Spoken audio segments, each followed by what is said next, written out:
I was having a little bit of trouble with my camera, so I'm trying to get it straightened out.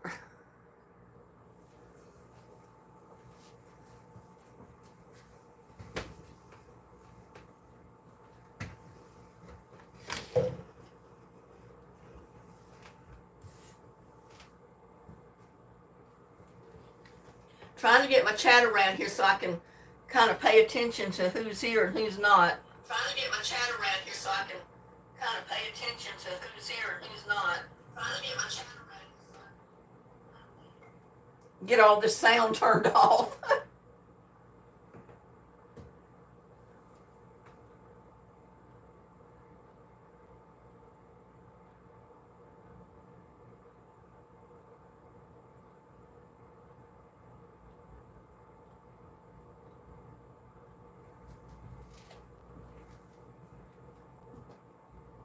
Sorry about all the confusion, but I ended up with 2 lives coming through, and I said, I don't want but one of them. I don't need but one of them. So I had to go in and delete one out that I didn't need, didn't even know was there, and put in the one I did want. So that's what the confusion was. I think I got it set up correctly. See, I can look on here and see my chat too, but I could look down here. You can see my laptop in the picture. But I can't help it, you know, the way I have things set up. I got to have everything all together if I'm live, or I can't see chat, I can't see what's going on. We got Susan Proctor, Nancy McCoy, Gladys Pellegrino,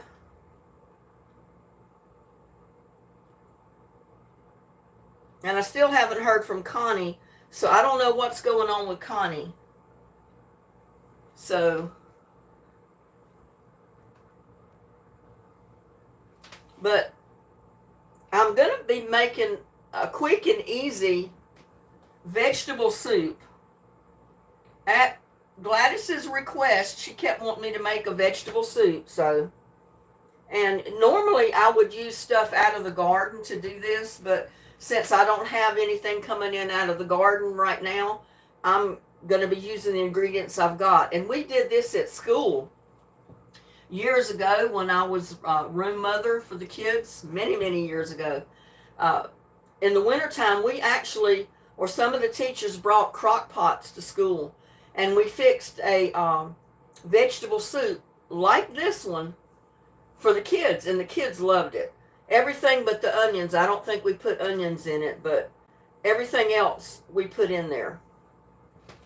And that's what I'm going to be fixing today. So, you know, it's quick and easy because you don't have to chop every little thing up. Some of it we do have to chop up, some we don't. And I'm using some canned vegetables instead of fresh vegetables. You can pick up canned vegetables pretty cheap. I'm using fresh potatoes. I'll be cutting those up. I've got fresh celery. Everything else is basically canned, and I am using chicken broth that I have here. If you don't have chicken broth, you can use bouillon.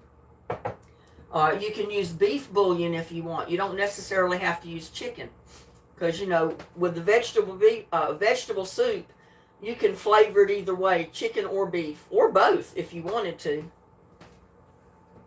Let's see what everybody's saying here. Oh, we got Teresa Foreman. Hello, Teresa. Glad to have you. Yeah, I want to be able to see who's coming in to chat, so I have to hold this up because I can't be down here at the laptop to read it, so. Nancy says, oh, okay, Gladys. Why are you in blue and have the stumble by your name? Gladys is a moderator for my channel. Gladys, Susan, Connie, and several others were moderators for my channel. That's why their name is in blue. So if somebody comes in saying ugly stuff in chat, they can boot them out. That's what they're there for.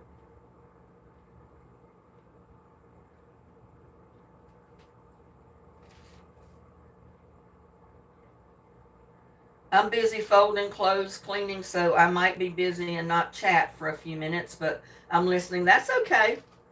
As long as you're here, Teresa, that's fine. I'll give everybody a few more minutes to get in, and then I'll try to start my stuff.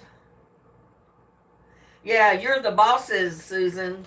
Susan and Gladys and Connie, and I forgot who else I had. Well, it's okay to be nosy.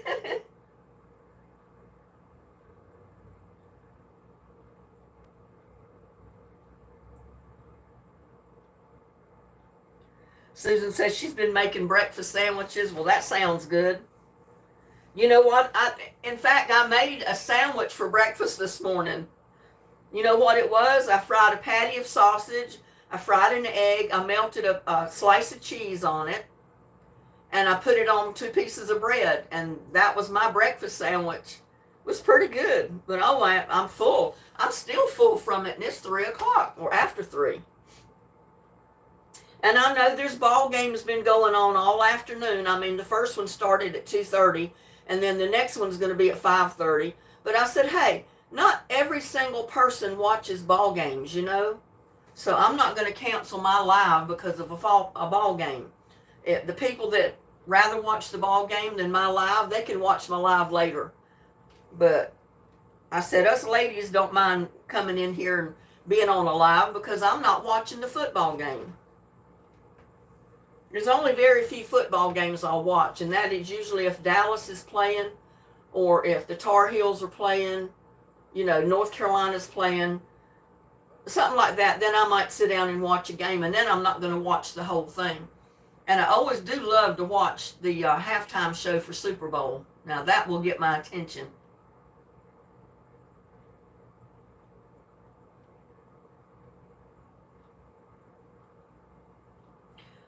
I got beautiful flowers today. I don't know if I can show you. I'm almost afraid to move the camera because I'm afraid I might not get it set back up.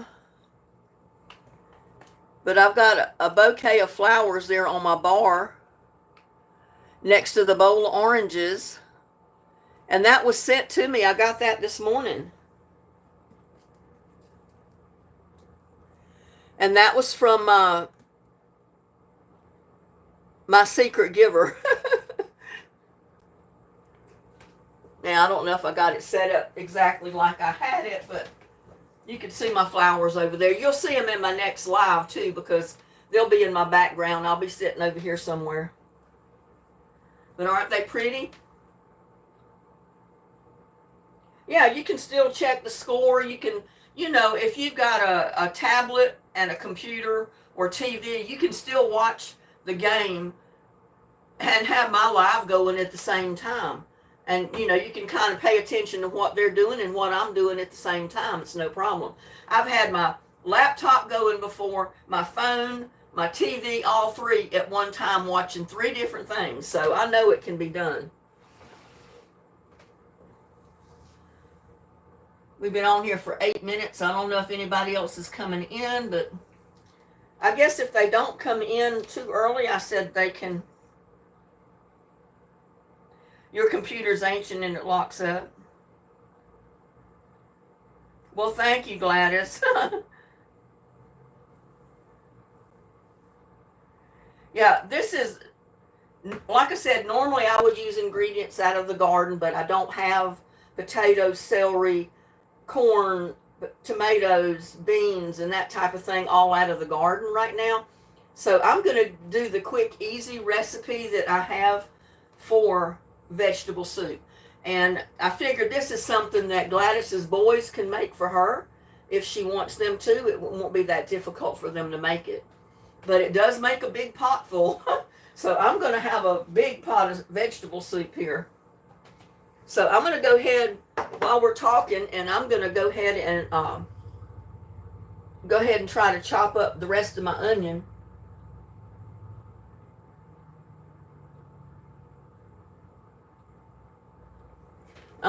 I started chopping it earlier and I was running out of time. And I said, well, I got to finish setting up for the live.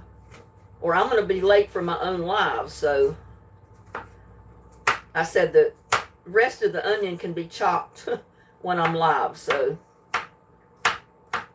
that's why I'm still chopping onion.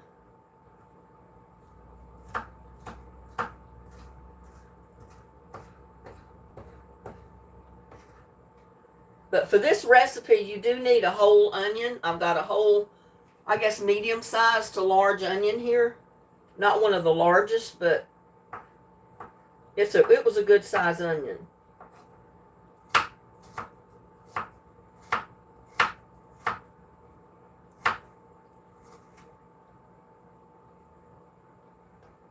It's going everywhere. And I don't know about you, but I don't like to cut up onions. I'd rather throw them in my blender and chop them up that way, but sometimes I get them too small. Some dishes I don't mind for the onions to be real small, though.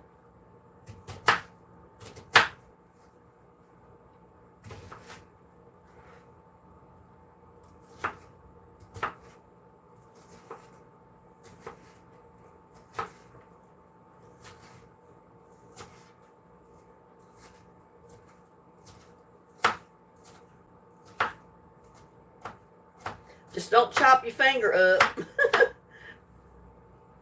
Don't want anybody losing a finger chopping a onion up.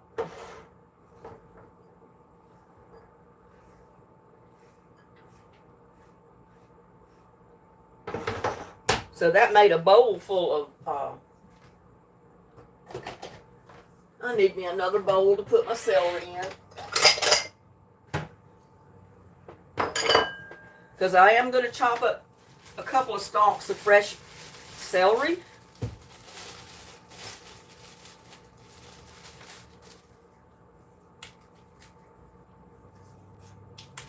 I think 2 will be enough.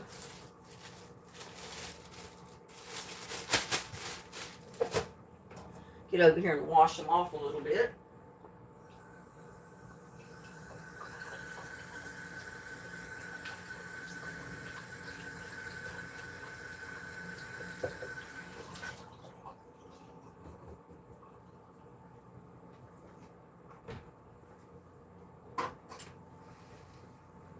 Do y'all like vegetable soup?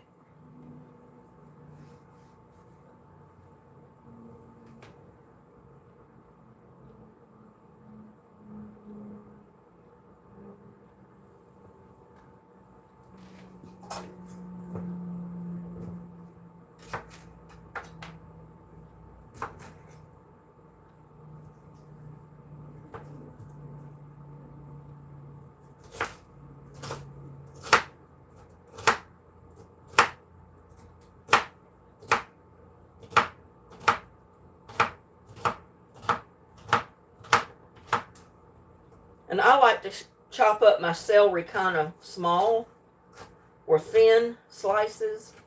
I don't like real big slices of celery. And I don't mind some of the greens being in it, if they look good.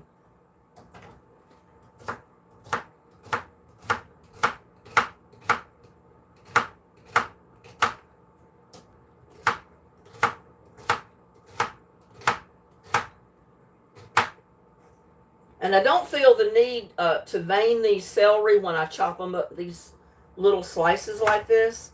Now, if I was going to leave them a couple of inches long, you know, to put on a serving platter to serve with dip or that type of thing, I would get all those little strings out. Because there's nothing I hate worse than the biting into celery and you have all those strings, you know, that you get from celery when you do that.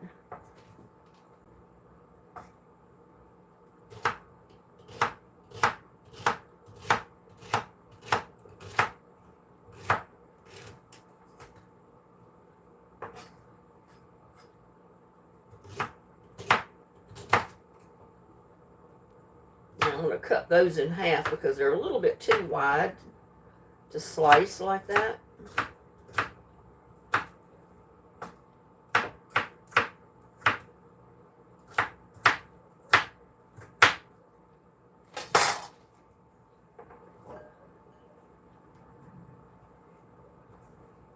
So I figure I got about equal parts of celery, equal parts of onion.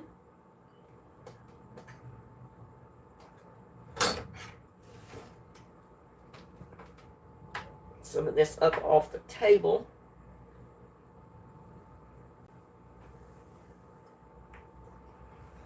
Don't need the cutting board anymore.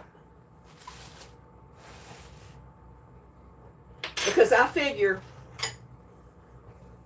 one of these cans probably holds as much beans as I've got celery right there, or as much as I've got onions right there.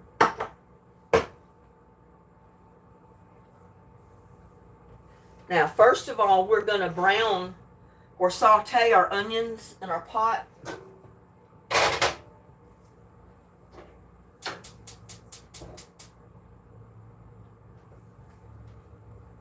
Put in a little bit of oil, a little bit of olive oil, just to saute our onions.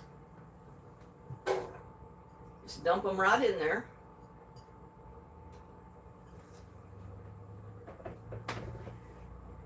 And I'm going to put garlic in there, but I'm going to wait just a minute before I put the garlic in, because I don't want my garlic to burn.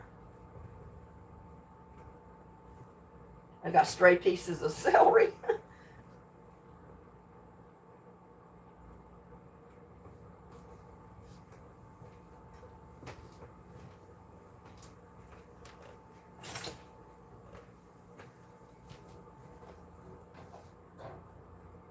Well, I didn't let my pan get hot, but it's getting there.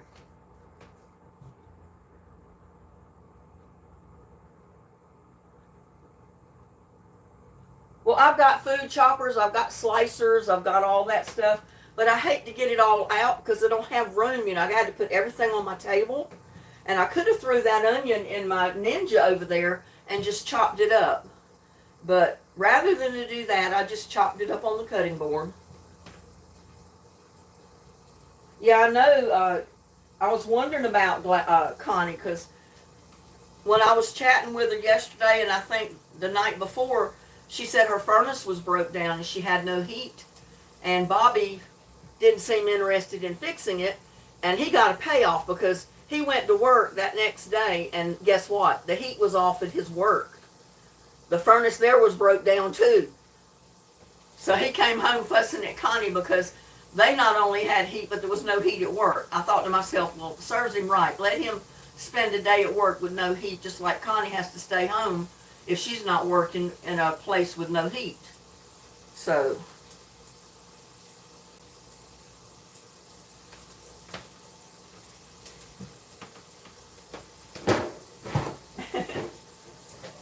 I've got one of these, and I use it to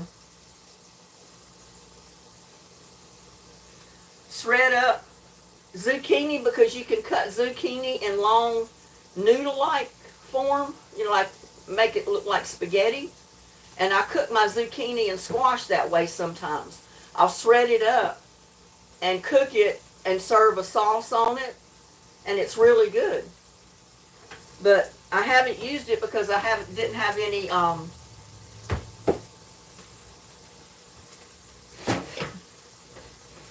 I did not have any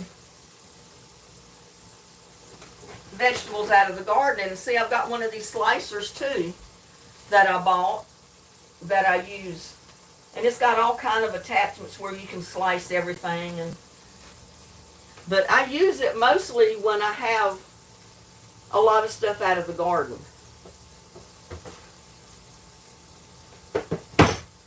So I've not been using it a whole lot lately. Get that out of the way, because I haven't had anything out of the garden.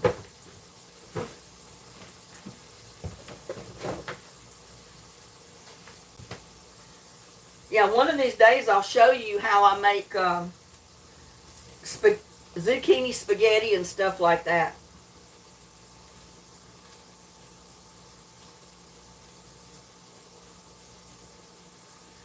That's what that first veggie thing is. It's got a hand crank on it. You put your vegetables in one side, and it's got a hand crank over here, and you turn it, and as you turn it, the cutter wheel is turning, and it either slices, it turns it into like spaghetti noodles, or it does a lot of different cuts. And I've got on a pair of jeans today that the more I move, the further they go down. Forgive me for pulling my pants up.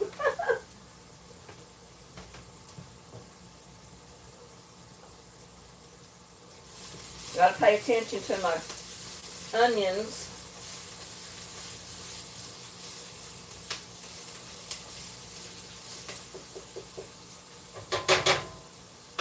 Woo.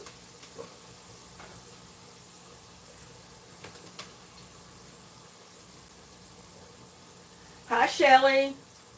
And it looks like we had Derek. Hi, Derek. Well, glad you could join us.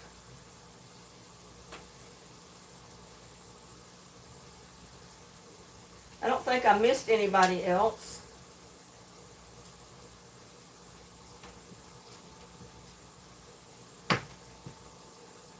I need to check your site for cowboy candy. I like to make some. Yeah, I do that because I've got cowboy candy. Then I did later cowboy relish was my latest video on that. And yeah, you'll get all the ingredients from watching the video.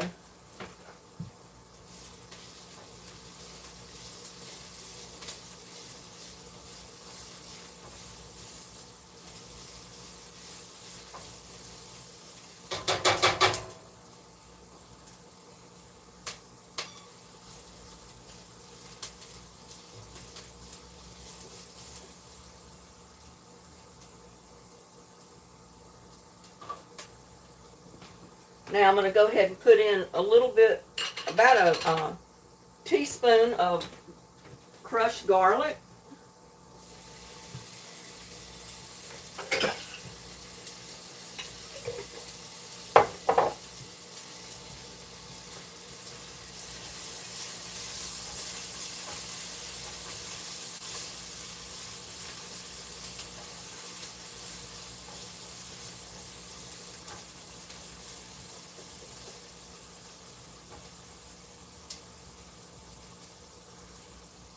Let that saute just a few minutes.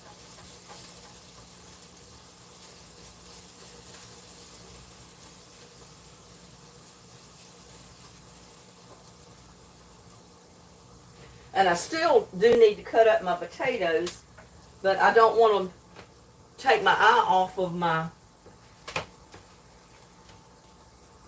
onions because I don't want them to burn. Let me get rid of this.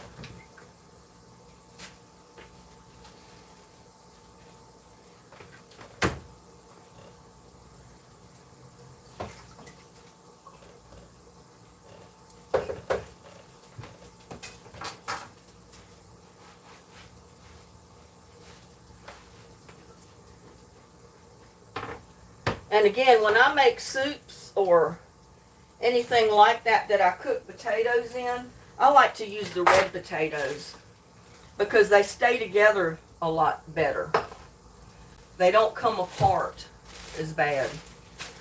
Like if you cook a white potato, and these have eyes, they're good for planting right now. Look at that. I wish I could plant them. But I know we're going to get another freeze or two, so it's not going to do any good to plant potatoes right now. Look at that. Perfect for planting. And I was going to cook these so they wouldn't. I don't know if I should cut these or just go get the other bag. I may want to plant those.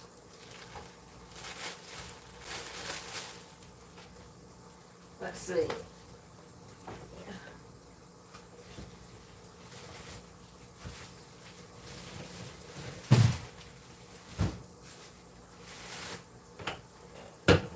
I got my other bag. They don't have sprouts on them so, like that yet. I might try planting potatoes with those other ones. I don't know. Maybe way too early to even think about potatoes.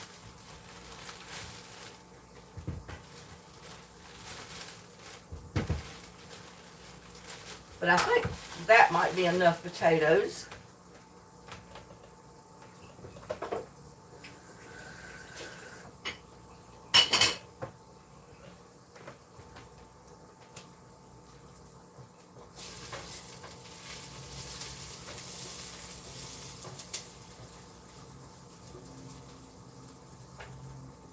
At this point, I'm going to pour in my chicken stock.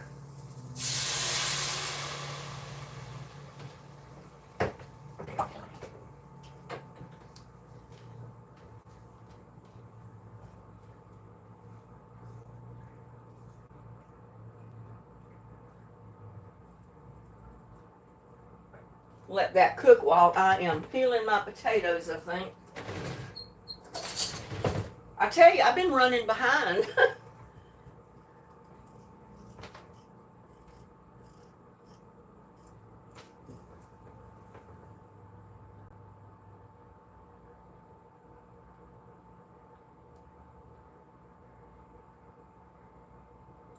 Linda, will you plant?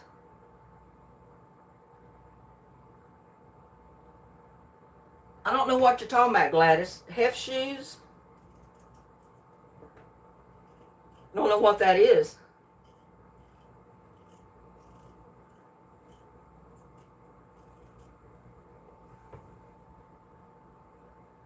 Glad it's true. See, that's one thing about cooking a cooking video. You get so involved in what you're trying to cook, you don't have time to pay attention to the chat.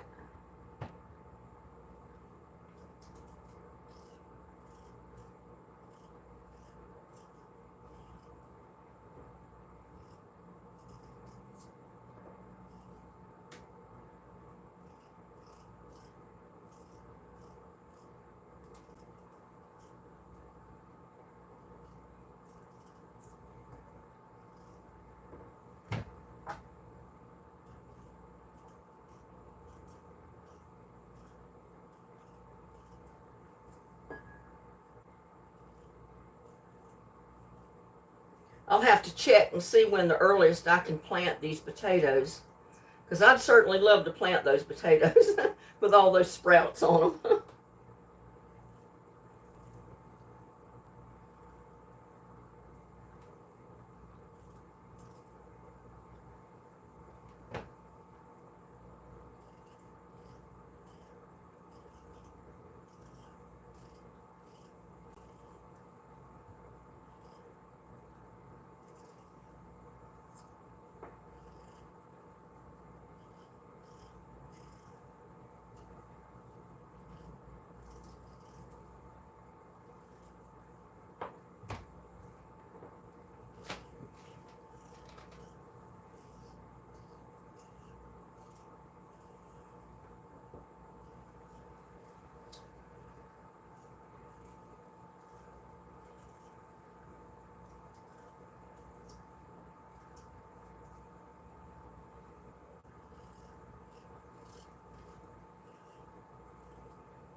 We'll rinse these off a little bit.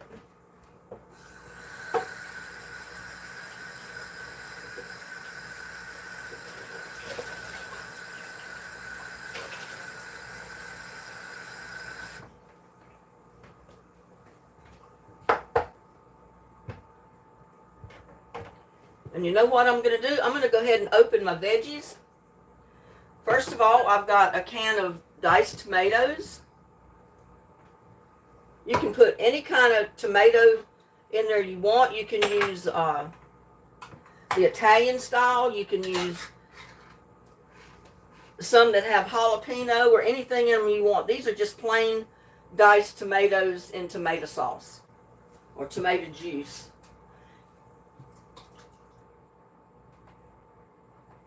Just dump that can right in there.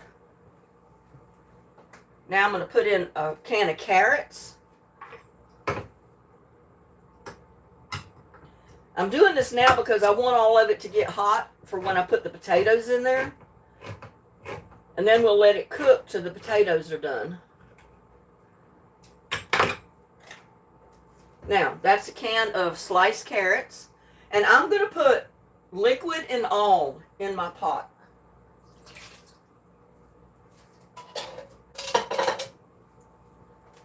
In the soup, you want the liquid and all in there.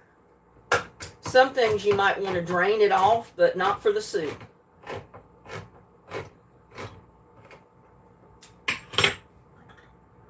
Now I've just got plain green beans. And this is Kroger's cheap brand. I usually get Great Value, which is Walmart's. And now I've got sweet corn, just whole kernel corn.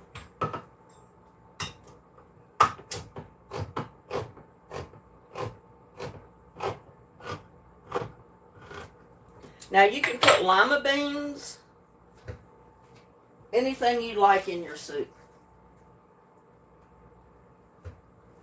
Yeah, see, because I'm going to have to add a little bit of water.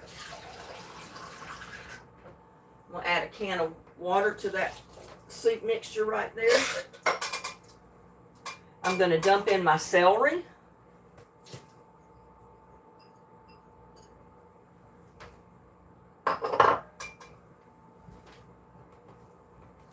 Mix it up.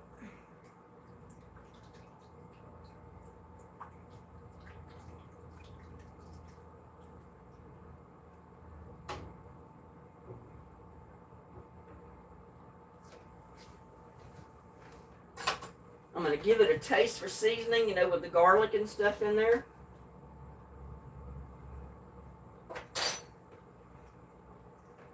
Might put a little bit of pepper. I like pepper in mine.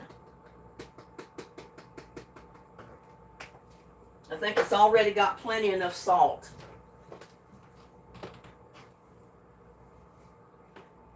Chiefs are up 17-7 at halftime. Woohoo, Chiefs!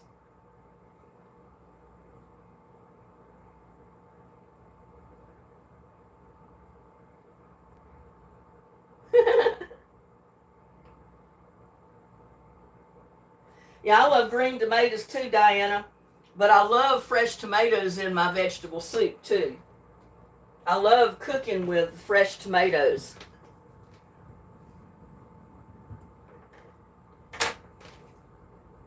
Now I'm just going to dice up my potatoes. I don't want too big of pieces because the bigger the piece, the longer it takes to cook it. I want healthy hunks though. I mean, you know, I don't want them too little. That's big enough right there.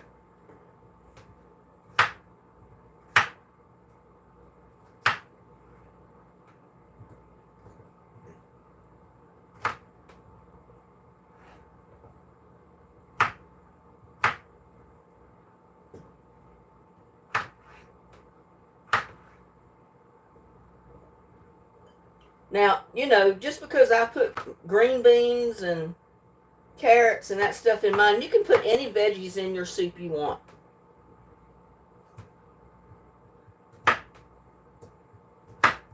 I just basically put in what I've got on hand at the time, or what I got in the garden at the time.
I mean, you can put butter beans, lima beans, any of it. Peas. You can see I had about equal parts of my potatoes.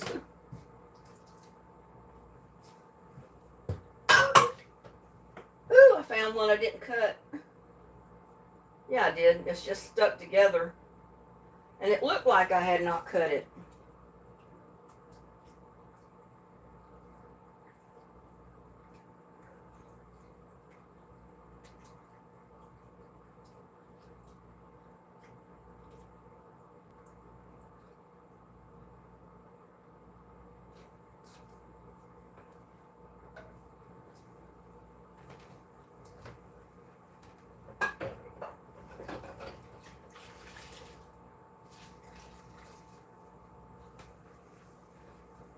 But the general rule is, you know, for cooking this soup, is just try to put equal parts of everything.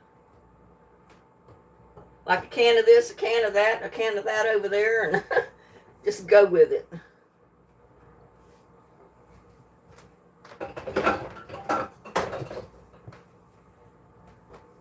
And I'm cleaning this up so I can sit and chat with you while the soup is cooking.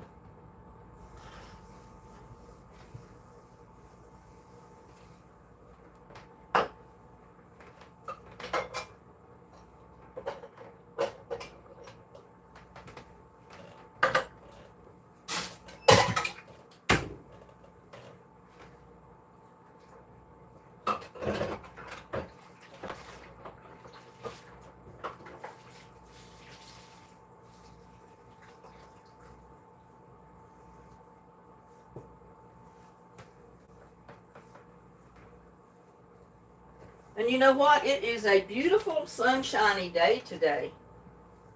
It really is. I'm going to get over here so I can see my chat.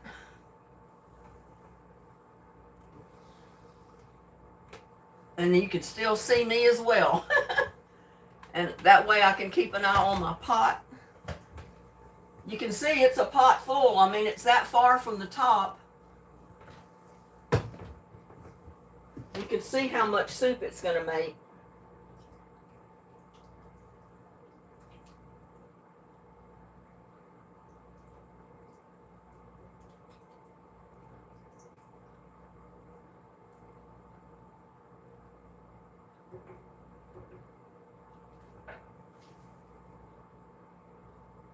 Now we're going to bring that to a boil and just let it cook on a medium to high heat just until the potatoes are cooked. And I got a big belly. I need to go on a diet and get rid of my belly. I got my keyboard wet.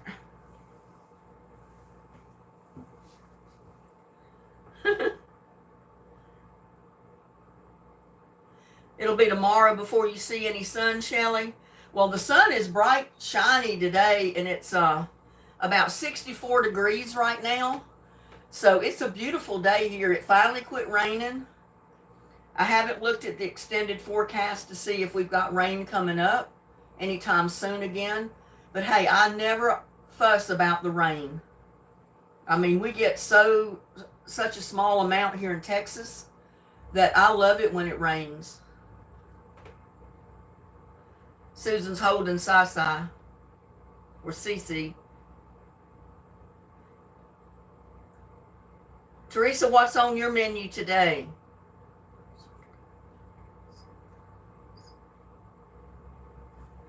Who are you talking about, Gladys, that can go back and see the comments? I can scroll back and see the comments, but I don't know if you're talking about me.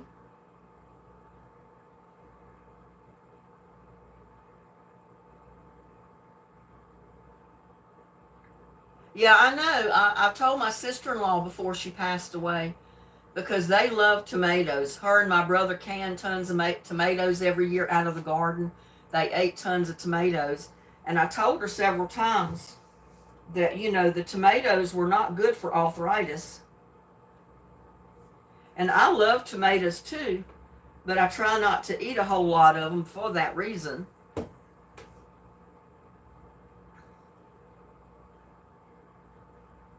Love green tomatoes. Yeah, I love the green tomatoes too, but I love the red tomatoes, the ripe tomatoes.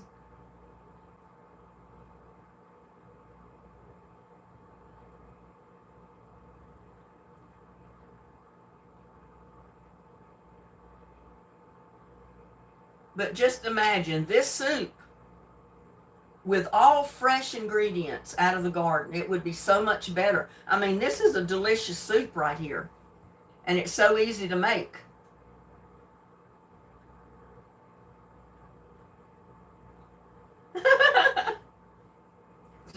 If I planted my shoes, they would grow flowers.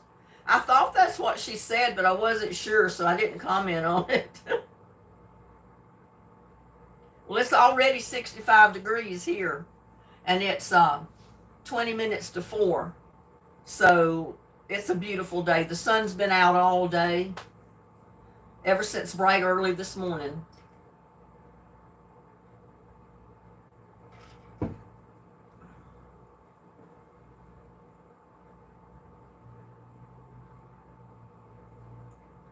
Then I said, don't put your shoes in the soup. Well, I'm trying not to put my shoes in the soup, girl. We could always call it shoe vegetable soup, huh? Shoe soup. Yeah, shoe soup. And there's April. Hello, April. Glad you could make it. Yeah, fresh beans, fresh peas, fresh carrots, fresh everything would be so much better in this soup than canned vegetables. But hey, canned vegetables is a good second choice.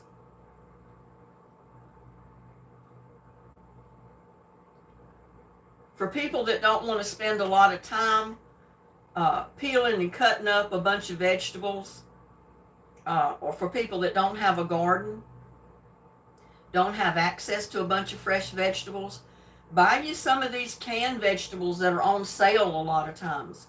Sometimes you can get them 2 cans for $1. And when they're on sale, 2 cans for $1, I try to stock up on them because I can use them in so many different dishes when I don't have fresh ones out of the garden to cook. So it would be a good alternative for you as well. Living Life Loving, hello. You retracted the message before I got to see it. I don't know what you said. And there's Paws in the Garden. Hello, how are you doing today? You're very curious to see me make the zucchini spaghetti. Well, I'll make it. Usually I make it when I have a lot of zucchini out of the garden. And it's really good. Living Life Loving, what's the deal? You keep deleting your messages or retracting your messages that you post. What's going on?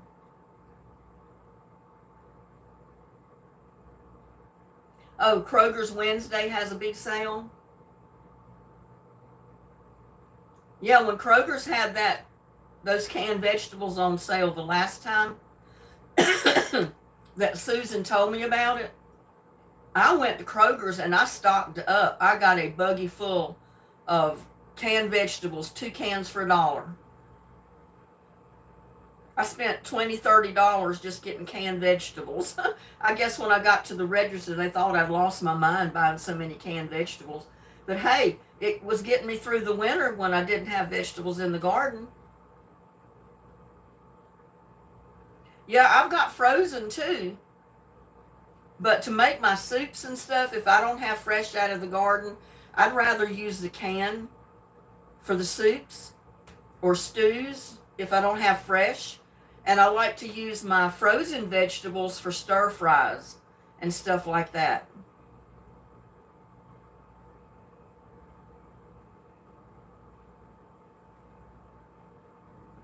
You like frozen peas way better than canned ones. Well, again, it depends on what I'm going to use them in, what dish I'm going to put them in. If I make one of those salads, the layered salad, I forgot what the name of it is, that you use the peas. I like the frozen ones to put in that. Other dishes, I like the canned peas. Like if I'm going to put peas in my beef stew, I put canned peas in there. I put 1 can of peas in, and I use carrots, potatoes, onions. Makes a really good beef stew, which I've already made a beef stew, I think, a video on it here a while back.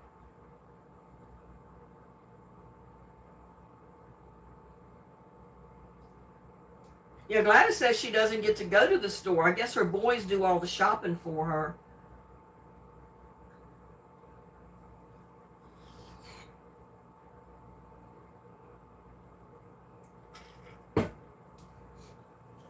Gladys, a suggestion. Do you have stores in your area like Kroger or H-E-B or Walmart Supercenters that deliver groceries? You could get online, even with your tablet. And if like Kroger, if you got a Kroger in your area and they've got canned veggies on sale 2 for $1, you could order them and have them delivered to your house or your apartment.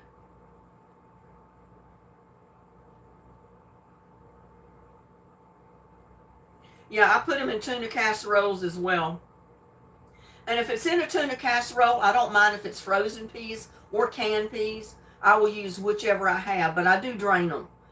In my soup, I'd rather put the liquid that comes in with the vegetable in my soup because it adds a little bit more flavor to your soup rather than just put plain water in there. So that's why I do that.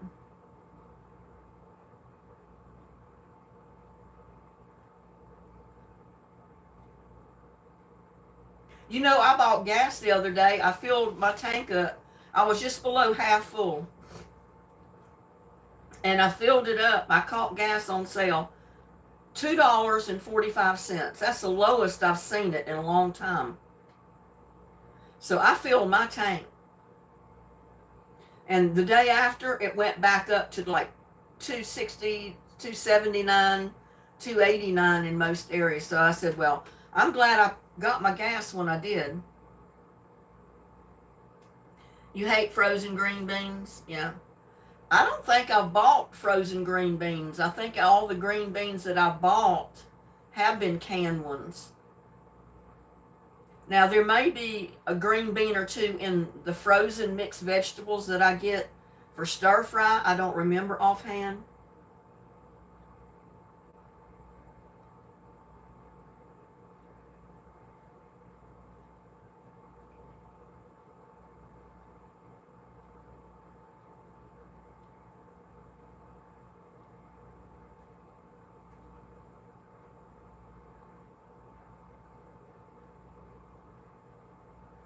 I just got a text.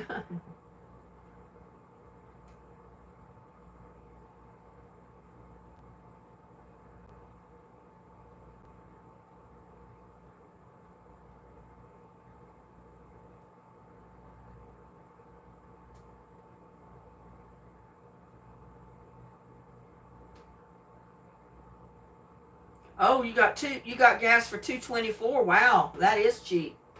I didn't make it up as far as Kroger, so I don't know what their gas prices were the day I filled mine up for $2.45. I think I was at Brookshire's. It was Brookshire's or Walmart, one or the other, that I got it for $2.45.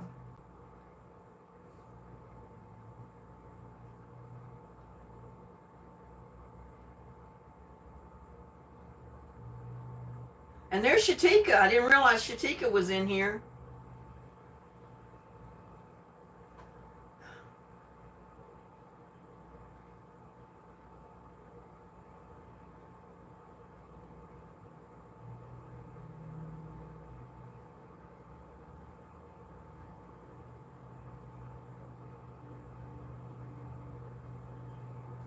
Yeah, I got a lot of questions about my thumbnail with the danger written across it. And Gladys even asked me what was the danger. And I told her, I said, well, the danger was if you make this soup, it's so good, you're probably going to eat way too much of it. That's what the danger is eating too much of this soup if you make it.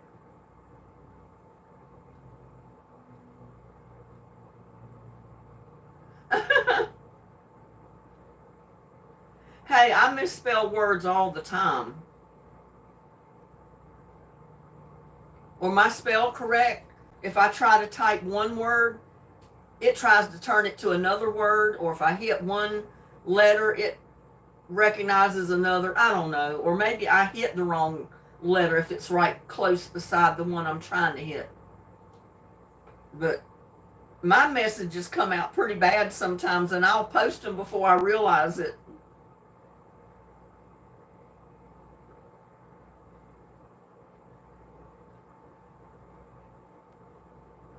What?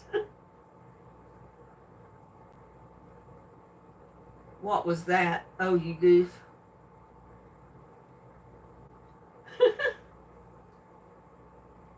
Well, I guess I'm naturally that way. I don't know. Am I naturally funny? I got to check on my soup.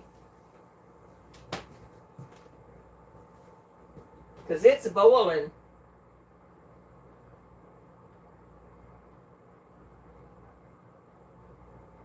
I want to turn it down a little. I don't want it on a hard boil like that. I just want it more like on a simmer boil.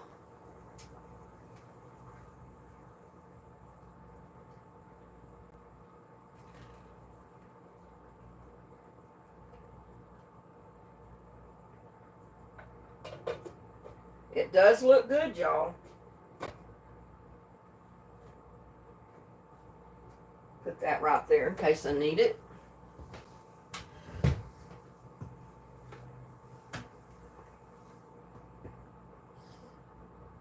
Yeah, I've been trying to watch what I eat. The only problem is I'm eating it the whole time I'm watching it.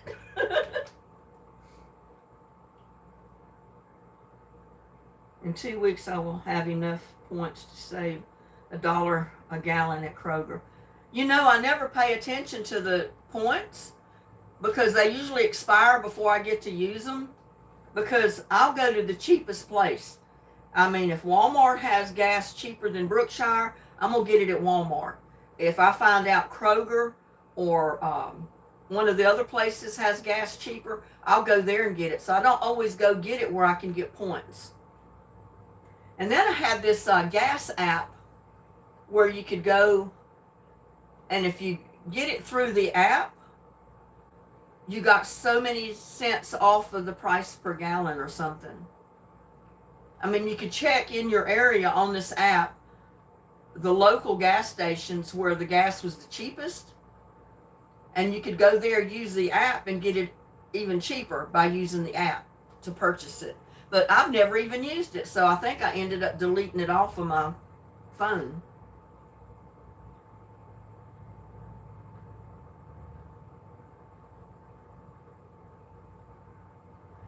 Well, you know, I would be making breakfast sandwiches too, but right now I have got my upright freezer full to the brim.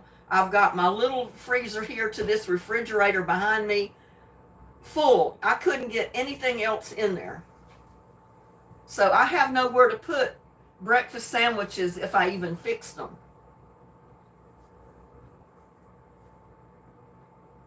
Well, see, I don't have a Sam's here in Granbury. I have Walmart Supercenter, and usually you get gas pretty cheap there at their pumps, but I don't have a Sam's. I'd have to go to Fort Worth.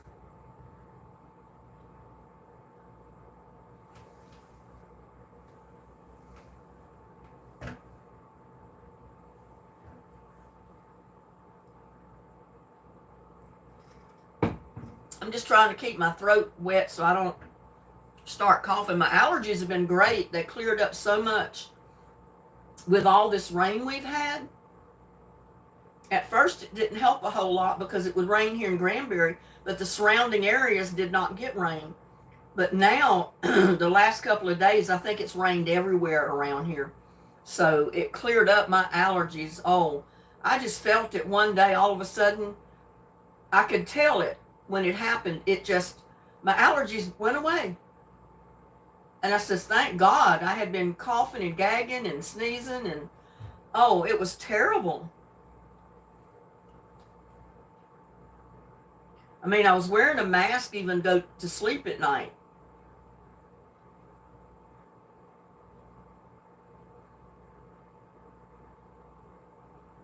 You know, I've got I've got pork chops, I've got several different things that I need to come up with dishes for and cook them and video them that I've got in my refrigerator because I need to use them up before the date goes out. Which, I mean, there's a few days on it. I'm not worried about it spoiling right now, but I do need to think of some ways to cook it all.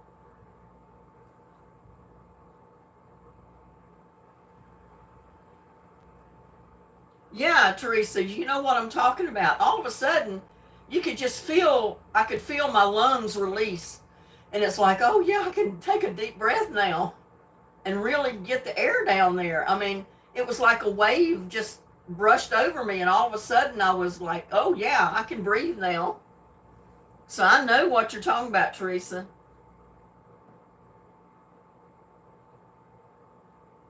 Yeah, it's going to dry off and it'll get dusty. The wind's going to blow.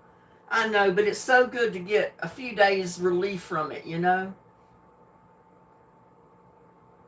And I try to keep all the dust out of my house, but it's almost impossible when you've got windows that when the wind blows extremely hard, the dust still gets in. And I don't care how tight your windows are, even in a brand new brick home, the way the wind blows around here and stirs up dust and pollen, it's going to come in your house through your windows. That air is going to find cracks somewhere that it's going to come in. A friend of mine, they own a hotel up in Amarillo, and she said, my God, she said, that's the dust capital of the world. She said that even in their new home with windows as sealed as they are, on those windy, dusty days that you can't even see 10 feet in front of you because of the dust, and it's a red dust, she said her house fills with dust up there. I said, well, I don't ever need to live in Amarillo then. She said, there's days that you can't even drive down the highway because it's worse than fog. You can't see where you're going. It's just a big red dust cloud in front of you trying to drive down the road. And I said, that would be terrifying.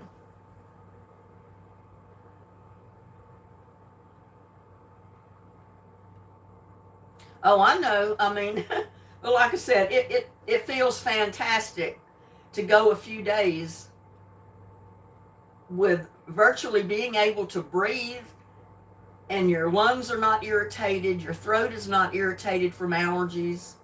I mean, my lungs sometimes would actually hurt. My bronchial tubes down in there would hurt because they were raw from the allergy to all this dust and pollen that was being blown around. And there's Annie Watson. Hello, Annie. How are you doing today?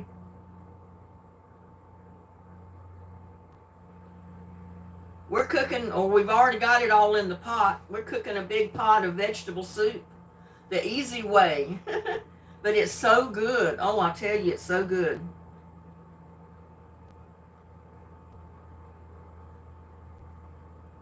Yeah, Odessa. Well, I think it's Amarillo where they lived. It's somewhere up around Odessa in that area. Isn't it Amarillo? Or am I getting my towns mixed up?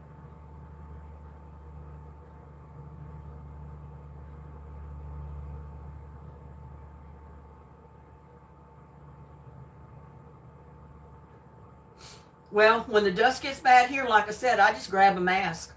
I wear a mask. And if I have to go to town, I've got my mask on. I mean, even if I go to the post office, I've got my mask on because I know breathing the air is going to make me sick. And I hate to wear a mask constantly, but I'd rather wear the mask than to be sick.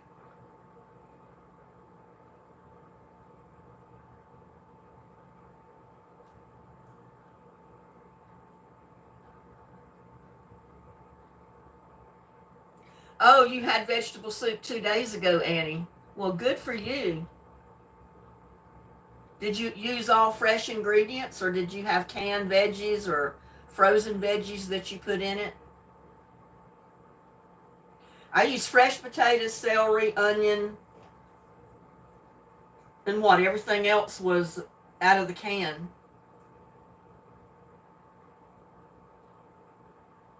Yeah. I think it was Amarillo, somewhere up there close to Oklahoma area where they have all the dust. That's where they have their hotel. I may have got the names of the town mixed up. I don't know. Yeah, I've got to where I try to put a mask on, even on a day that it's not windy, if I'm digging around in the dirt in my totes and my buckets for the garden, because I'll be breathing all that dust from the soil, and I'll start coughing and sneezing and gagging, so I'll just put on a mask. I hate to wear a mask during a video, but sometimes I can't help it. Everything was fresh. And see, I don't have everything fresh, so I winged it. I did a recipe that I did years ago for school, and the other teachers did it too, where you use a lot of canned veggies like canned tomatoes, canned carrots, canned beans, canned peas, canned lima beans, you name it. You can put any of it in your soup. And it makes a pretty cheap soup, and a lot of it, especially if you buy your veggies in a can when they've got them on sale for 2 cans for $1.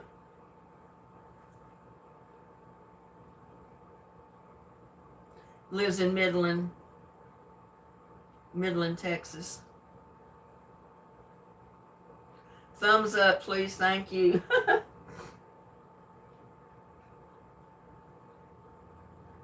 Yeah, it's very good. You can season it up with your garlic, your onions. You know, like I sauteed my onions first, and that brings out all the flavor in the onion. And I don't like canned potatoes. I never liked canned potatoes for some reason. I bought a can of them one time, I think, to mix with green beans. And oh, I almost gagged. I said, oh my God, this is a no-no. They should not put potatoes in a can.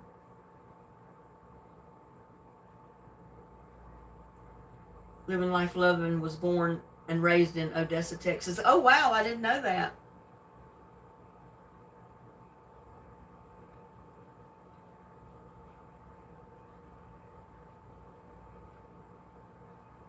You smell the soup? Yeah, I smell it too, Gladys. I wish you were close by. I'd give you a great big bowl of it. I got enough soup. Everybody could have a bowl of soup today.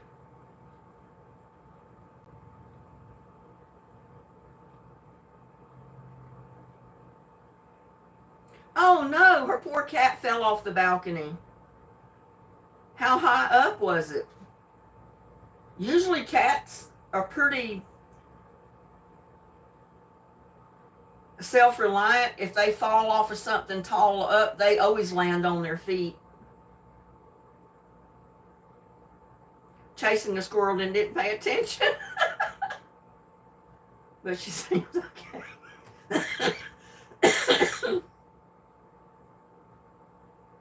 Lived in Ranger, Texas now.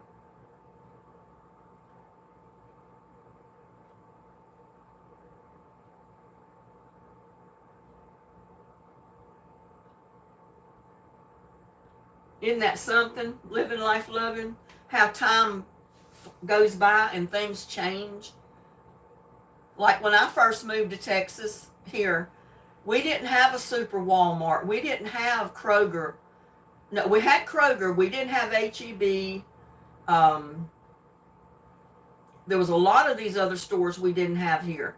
We did not have Marshall's or Ross, any of that. But we did have a Sears mail order store. They had a few appliances in the store itself, but everything else you ordered out of the catalog.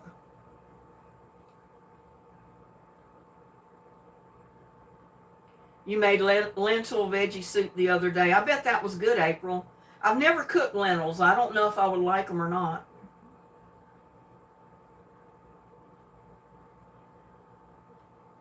Third floor. Oh my God. Yeah, that is pretty high up. Oh my gosh.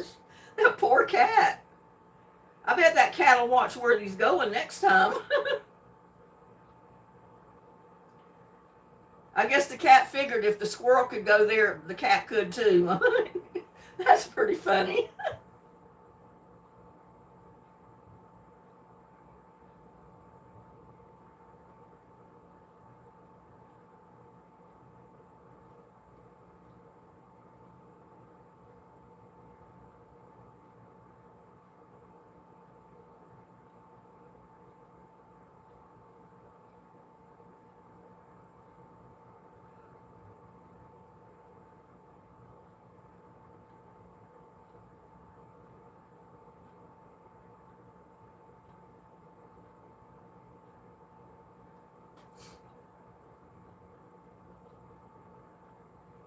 I think Susan Gladys was asking if you wanted her phone number so you could call her sometime.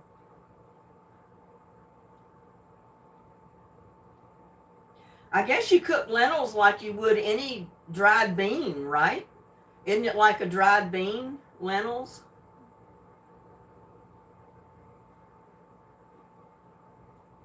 About smelling the soup.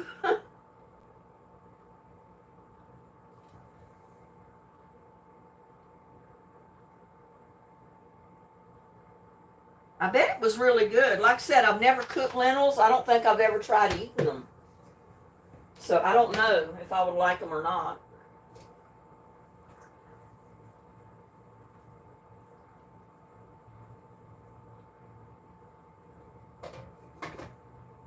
Let me get a fork so I can try my potatoes to see if they're getting done.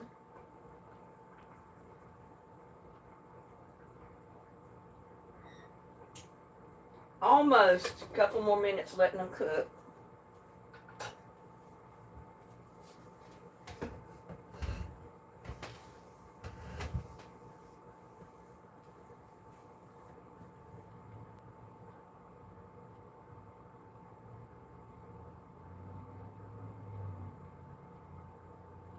Oh, wow.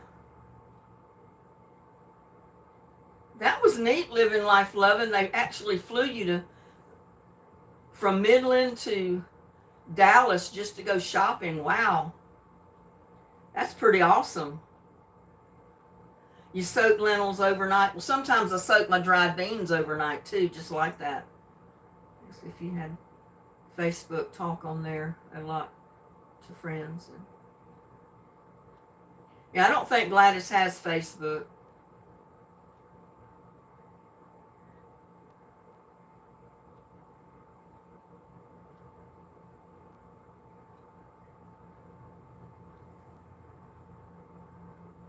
Lentils are similar to split pea soup. I don't usually like split pea soup. I guess I got a bad taste of some because the first split pea soup I ever tried to eat, it actually had the little peas in it. It tastes good, but the peas were hard. And I says, man, I don't like this. Now, if it's creamed up and you don't have to like bite down and crunch on the little pea, it would be okay, I guess. But yeah, I guess I got hold of some bad split pea soup because I did not like it at all. And I bought some in a can one time and tried to eat it, and I ended up throwing it away because it's like, this is gross. Eating living food. You love sprouts on sandwiches and salads. Yeah, I usually put my lettuce on there, but I don't usually have sprouts.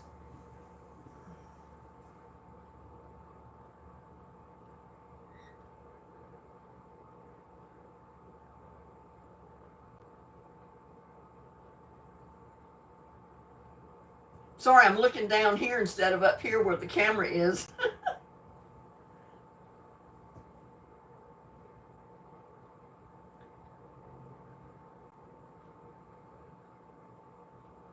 I could probably move the camera down, but I don't know how well it would pick up the pot on the stove or anything.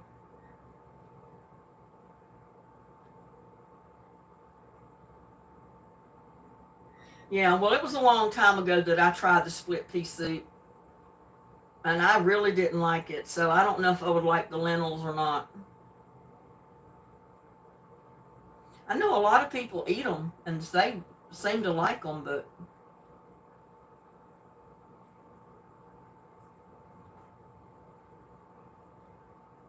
well, I guess too, it's because my mom, she never fixed split pea soup. She never cooked lentils at all. So it's not something I grew up eating, but that doesn't necessarily mean that I wouldn't like it just because I didn't grow up eating it. But like I said, the few times I've tried even split pea soup, I did not like it.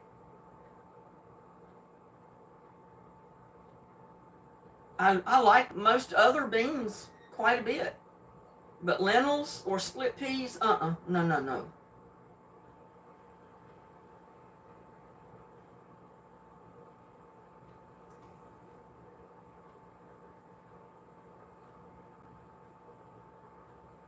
I was trying to see how many thumbs up we've got.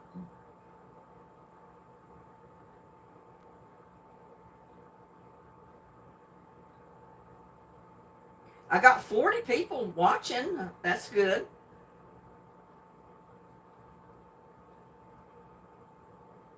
"21 thumbs up is what I show. I'm not sure if that's all of them.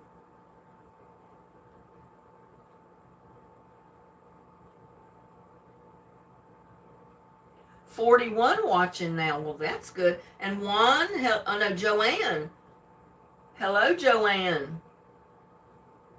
And Vic Profin, I didn't see you come in. Vicoprofen. Do I like parsnips? Yeah, I like parsnips. I like turnips. I like rutabagas. There's one thing I do not like, and that's rutabaga. What? No, those the red. So many people love the pie that you make with strawberries and this reddish looking thing you grow. What do they call that? I never grow it. My parents never grew it. And the few times that I've tried to eat the pie that they make from it, I hated it. Rhubarb, that's it. I cannot eat rhubarb. Oh, why does anybody want to put that in a pie? That is a disgrace to a pie.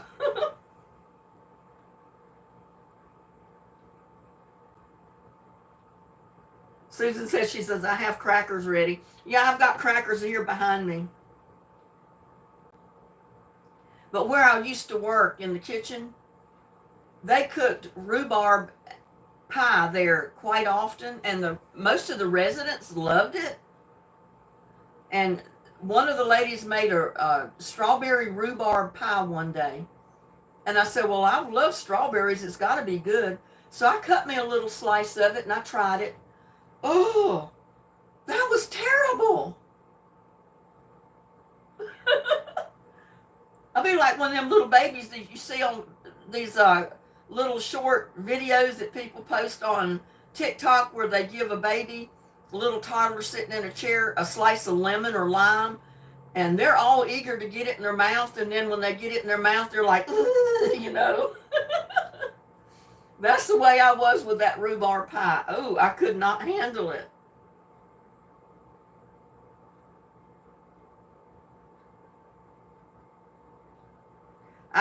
Mincemeat. I know I've not had that either. I know it's a travesty to put good strawberries in a rhubarb pie. Oh my God. I wouldn't even waste the time to plant rhubarb because I would throw it away. It would be compost. Because it has like a bitter taste. Or it did to me in that pie. And it's like, ugh.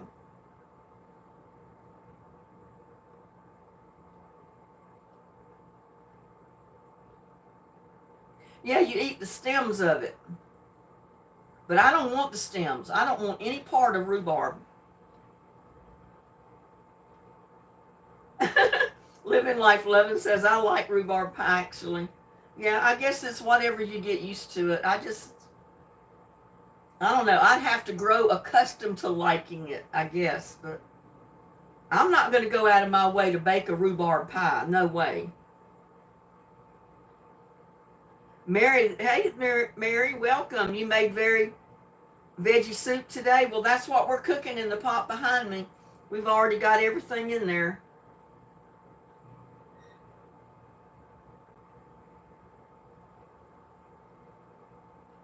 She made 2 of every kind of pie on the holidays. I can't recall what mincemeat would be like. I mean, I don't think I've ever tried mincemeat pie.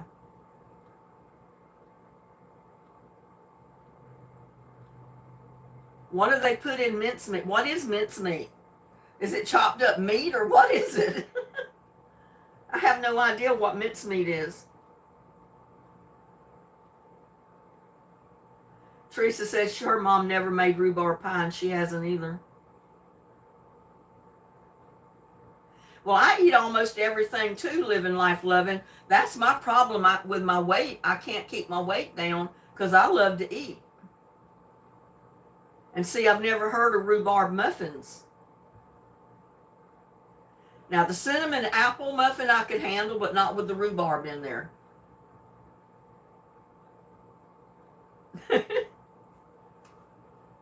I just didn't grow up eating that stuff. Even my grandparents never grew rhubarb. Nobody ever liked it, so.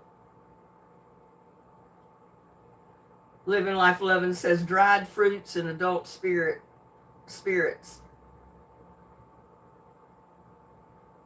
Huh. Well, like I said, I could go the cinnamon and the apple in a muffin, but not the rhubarb.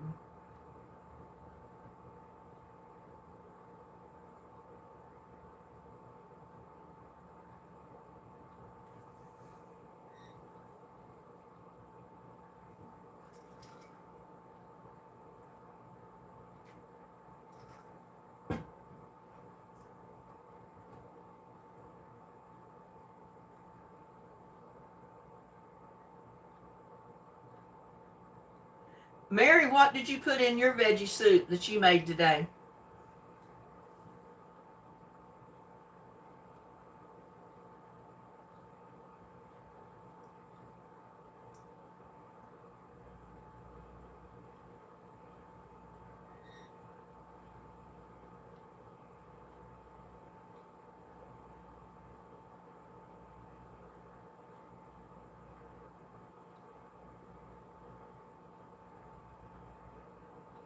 And see, I don't think I've ever seen a mincemeat pie. I'll have to check that out. Dried fruits and adult spirits. My mother used Kentucky bourbon in hers. And see, I never buy alcohol. I don't cook with alcohol of any kind. I mean, I might make the same recipe, but I leave the alcohol part out. Because to me, I don't like the taste it puts in the food.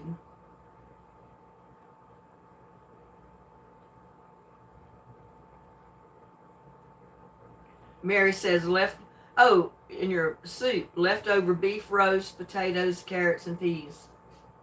Well, I have no meat in mine, but you could certainly change it into like a vegetable beef soup or a chicken vegetable soup by chopping up beef and putting in there, or you could chop up chicken and put it in your soup and make a chicken vegetable soup. This is just plain vegetable soup. There's no meat. But it makes a really good soup.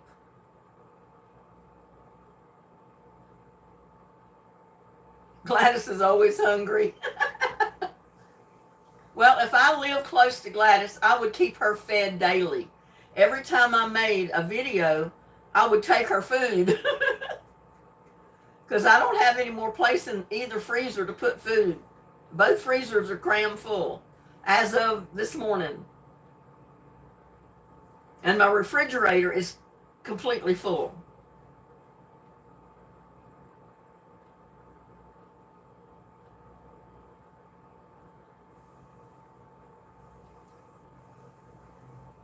Yeah, but a lot of times there's a taste that the alcohol leaves.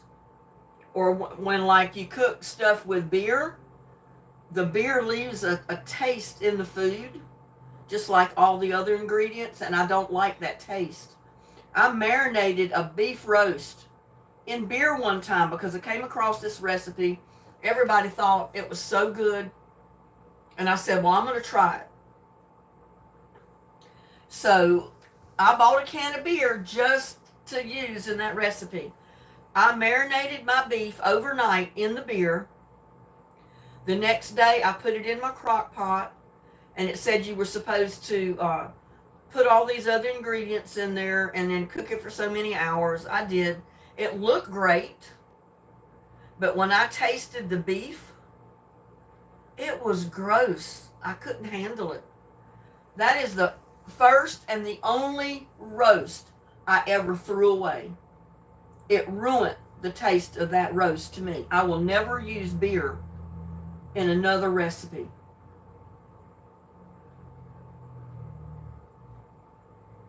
Well, I'll have to try that Vicaprofen. I'll have to try the lentils, rice, onions, olive oil, and cook them together and see how it turns out. I think the next time I buy anything at the store, I'm going to get a small bag of lentils and try and just see what happens. Who knows? I might like it if I cook them myself.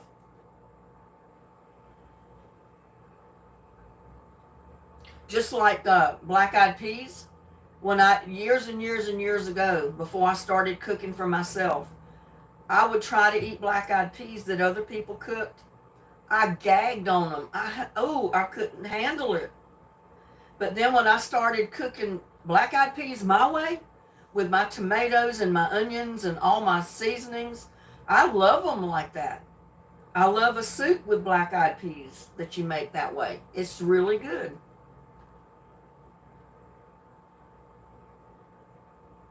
Now, fried beer dipped mushrooms might be pretty good. I'm not saying that wouldn't be good. But that marinated beef in beer was terrible. I couldn't eat it. It was terrible. I said, well, that's one thing I'll never do again.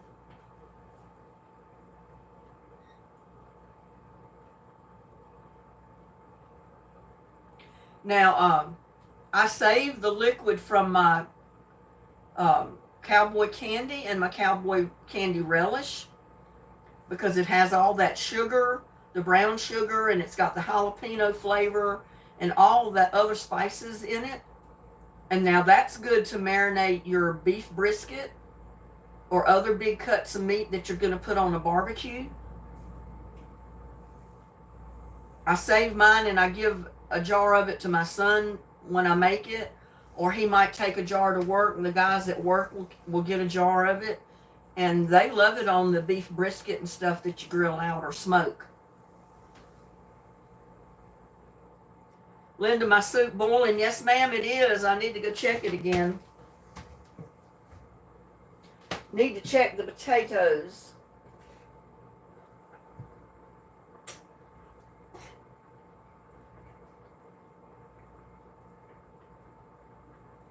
Whew, hot.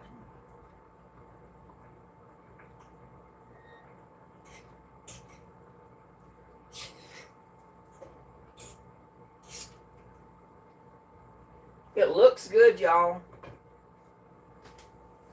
I think I'm going to turn it off.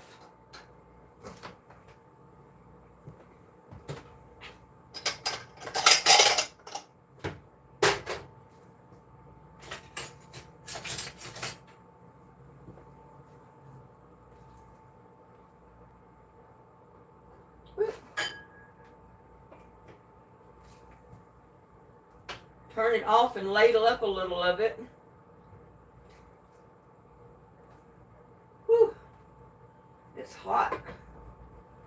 Hot, hot, hot. Let it cool and then I'll try it. I probably can bring my camera down a little bit now. Let me see.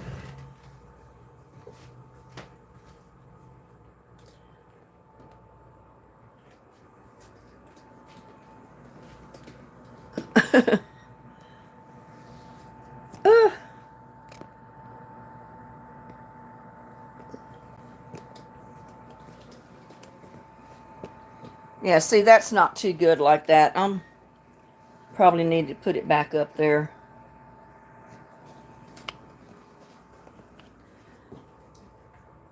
I don't want to mess with it too much. I'll end up cutting it off. Put it back there where you can see.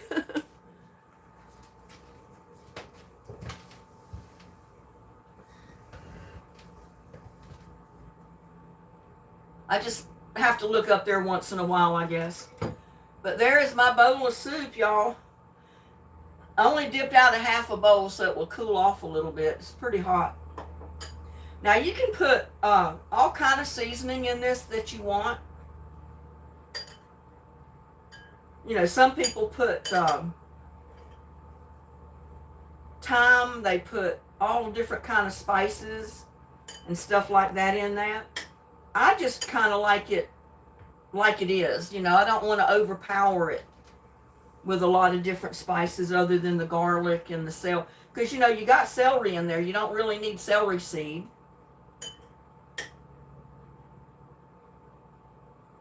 And I put green beans in this instead of peas. And there is corn. And I want to taste it, but I know it's too hot.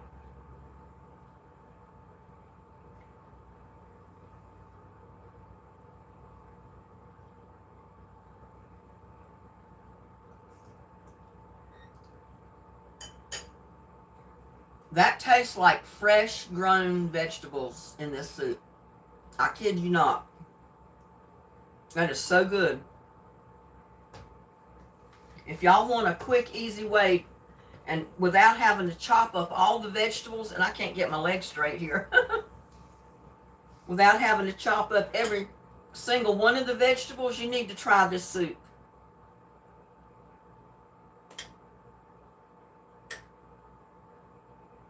Try one of these potatoes and see how done it was.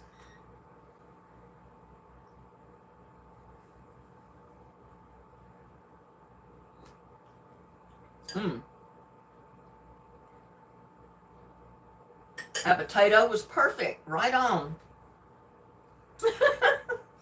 I'm sorry, Gladys. I wish you were close.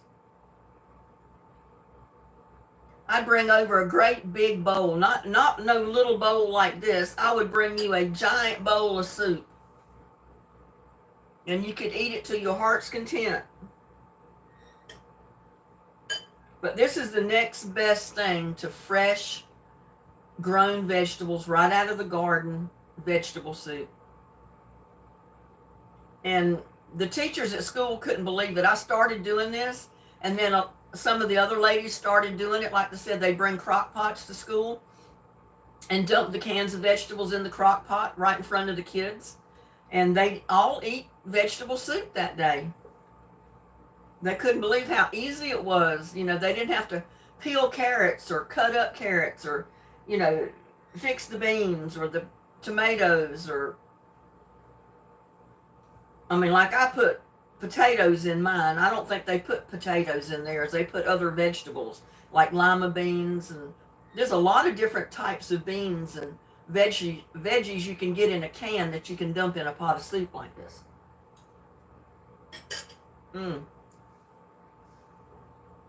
I hate to eat it in front of y'all, but it's so good.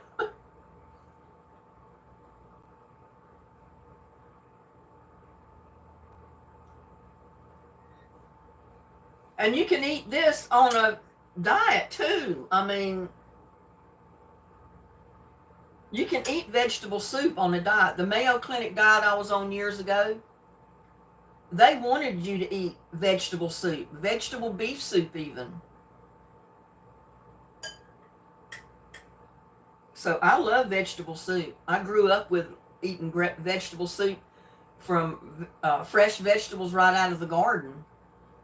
My mom made fresh vegetable soup all the time, and she canned all the veggies so she could make soup later.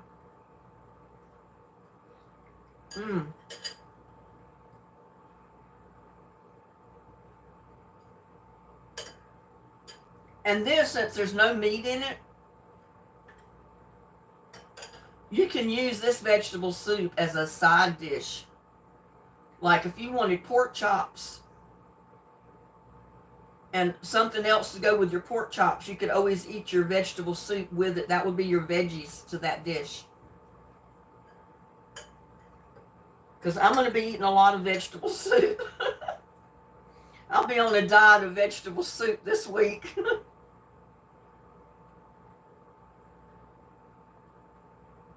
Yeah, you can put barley in there. You know, like I said, Vicoproprin, there's a lot of stuff you can add to your soup.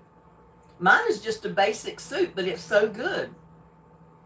I've got garlic in there. I've got salt and pepper in there. I've got my chicken stock in there. And then the rest is just veggies with onion, sauteed onion and garlic. And that's all I put in there. But it is really good. It makes a really good soup. Mmm.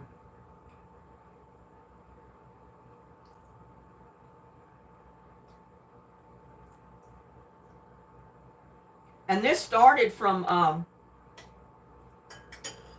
cooking with what you got, you know.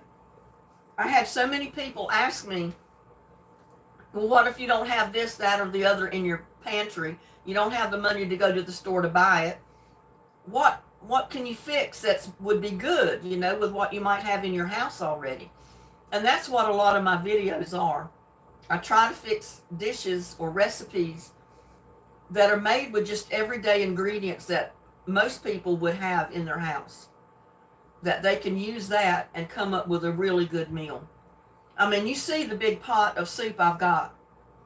You could feed a family of 5 or 6 with that big pot of soup. Or maybe not, because they might like it so well they'd want more than one bowl of soup. Mm.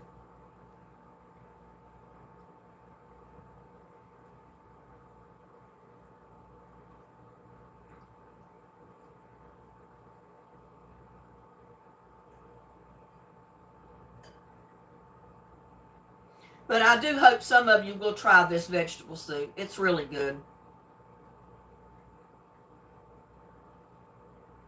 You cooked up just about everything the snow week. Mm.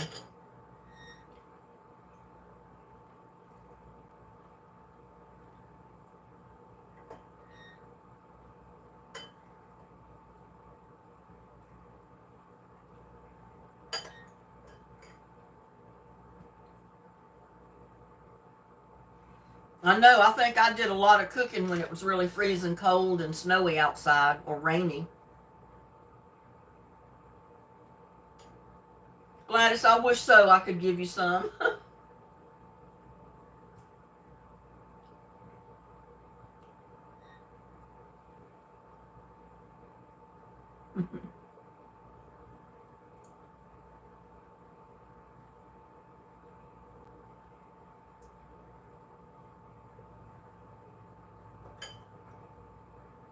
And see, my potatoes are cooked through and through, and they stayed in perfect little cubes. But now a lot of times if you use the white potatoes, they'll cook and they start falling apart, if you know what I mean.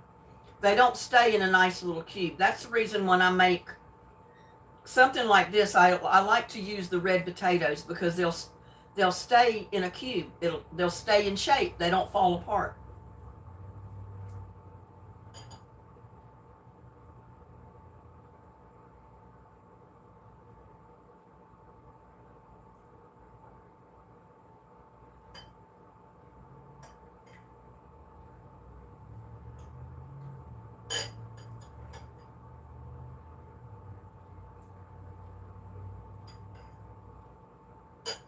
Well, I come from a town growing up that if you didn't cook it yourself, you didn't eat.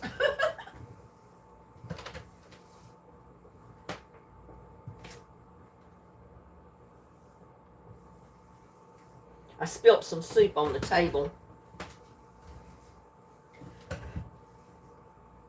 And right now, my little crossroad town that I grew up in, still it has a little general dollar store. It's got one restaurant.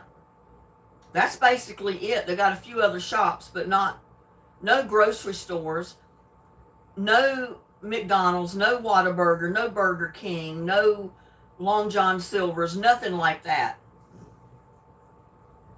So if you want something to eat, you've either got to cook it yourself or go to that little restaurant now. And years ago when I was growing up, they didn't even have that restaurant there. That's only been opened up for the last few years or so. when I was growing up, they had one store that you could possibly buy milk or stuff like that in, but it was not a grocery store. It was kind of like a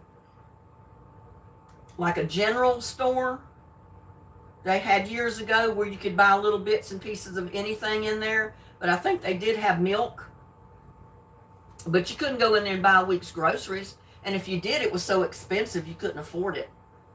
The cheaper place to go was Piggly Wiggly, and you had to drive at least 15 miles to the nearest town, which was called Burgall, to get your groceries. And that's where my mom shopped. The whole time I was growing up was Piggly Wiggly. And then finally they put Walmart Supercenter in Wilmington, and she would go there occasionally. Now she did, a few years before she passed away. She would go to Wilmington or Piggly Wiggly in Burgall, and that's where she got groceries. But there's still no place in my hometown. I mean, you can pick up a few things at the General Dollar, but you know what's in the General Dollar. You're really not going to go in there and buy a week's groceries. I mean, some people can, but you're not really going to buy fresh meat and, stuff like that in a General Dollar store.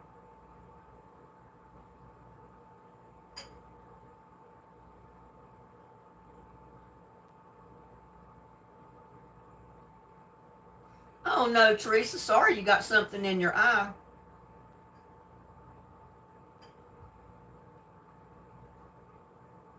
Yeah, I don't like eating out. For one, a lot of times you don't know what you're getting. Number two, it's too expensive.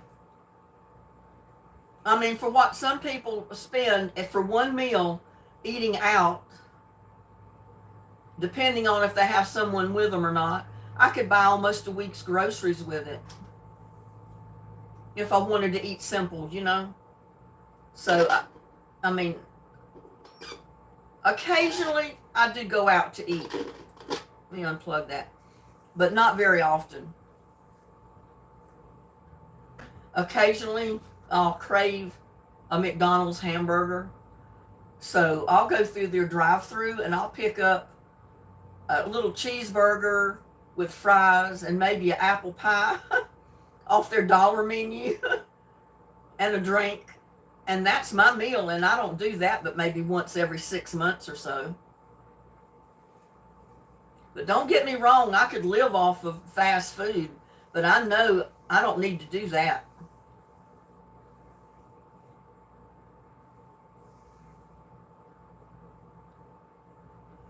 I know, I'm worried about Connie. I know she was having a hard time with her husband over the furnace being out. I guess he expected her to go down there and fix it. Or it was up to her to get someone in to fix it. He should be doing that stuff, not her. She's not able to, she said, to go down the stairs to get to the basement where the furnace was. Even if she wanted to, so.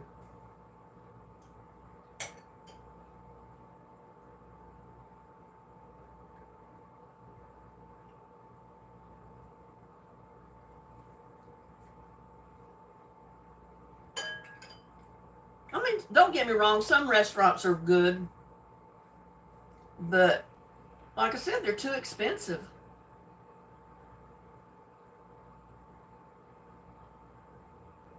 Yeah, I hardly ever eat out. Now, if my son invites me to go out to eat with him, I'll go. If my daughter invites me to go out to eat with him, I'll go. But, that's not often, maybe once a year.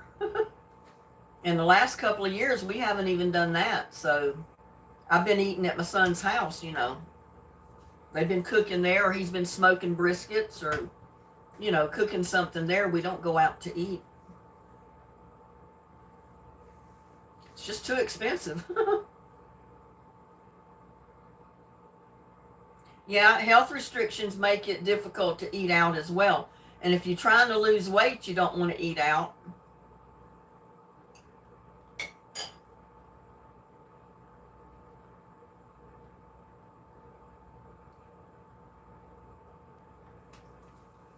I remember back when I was losing weight, right after we moved to Texas, and I was on the Mayo Clinic diet and losing weight, I could eat just about anything, but it had to be baked, boiled, broiled, or grilled.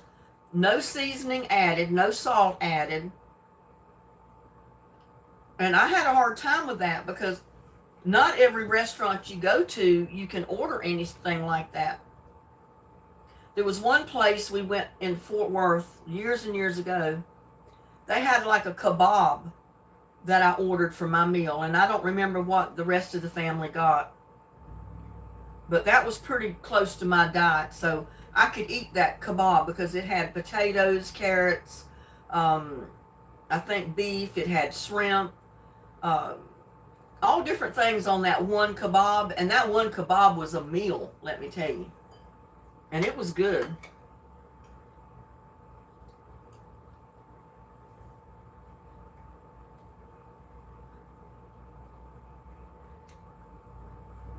I love Mexican too. But there's one Mexican restaurant here that I used to go to all the time to sing karaoke. And I couldn't order off their menu. Their menu was in Mexican. I don't read Mexican. I don't speak very much as Mexican or Spanish. So I didn't know what I was ordering. I had to look at the picture and hope I was ordering what was on the picture, you know, and sometimes I didn't.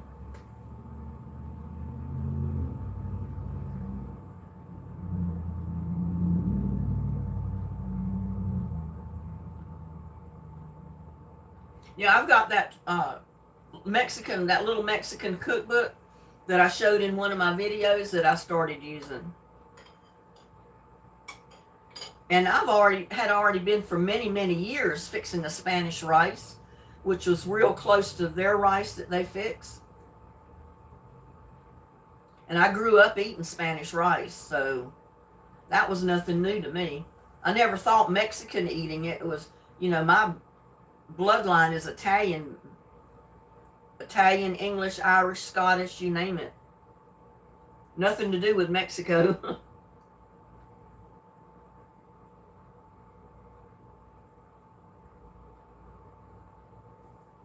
You love carnitas? I don't know what carnitas. I don't know what that is.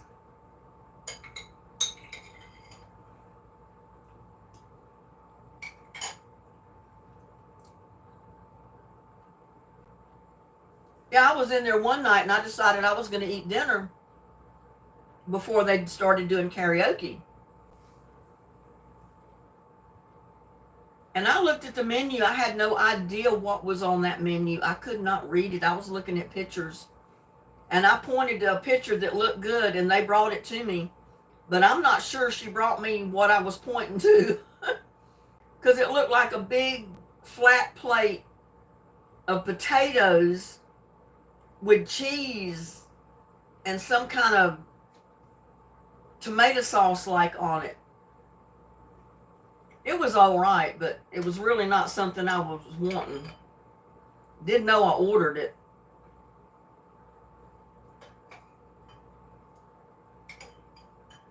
So after that, I stopped. I stopped trying to order in that restaurant because I didn't know what I was ordering.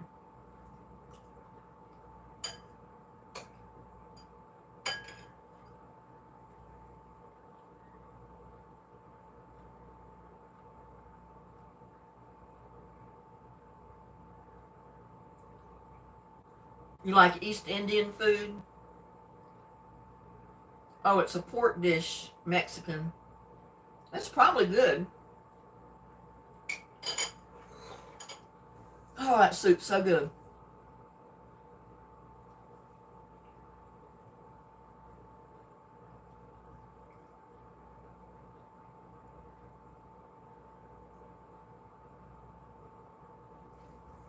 Now, there's some dishes from like India, or I don't know where actually I'm at loss for words. I can't think of the name of it. Curry. I never cared for curry. There's a spice in it that I do not like. And I can't put my finger on the name of the spice, but there's a spice in curry that I do not like. Therefore, I will not eat curry of any kind.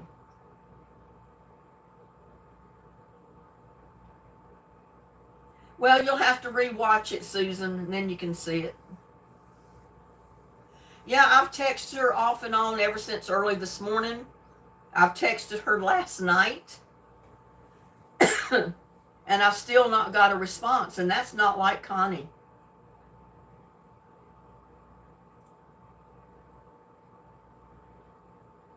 East Indian can be with vegetables or meat, yeah. Vegetarian or meat.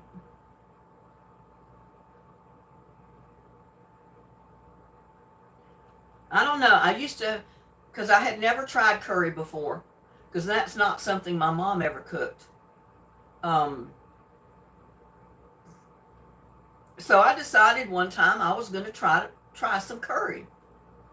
So I bought all the ingredients. I had this recipe, and it sounded good. The picture looked good. And I bought the spices that were supposed to go in it. I cooked that curry. I couldn't eat it. That spice that was in it just grossed me out. Well, I have to go cook dinner. My husband is getting hungry. He's been in the shop working on my granddaughter's car all day. Oh, well, I hope he's got it fixed, Teresa.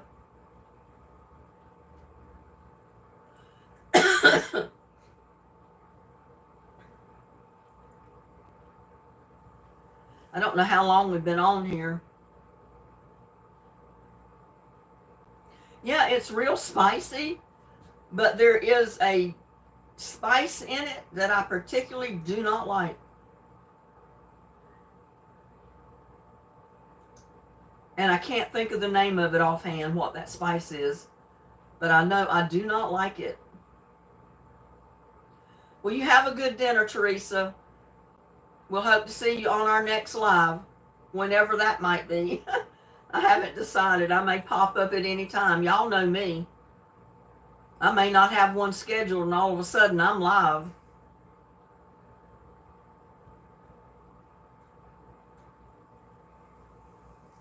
Yeah, I watched a lot of movies where people were eating curry and cooking curry, and it looked good.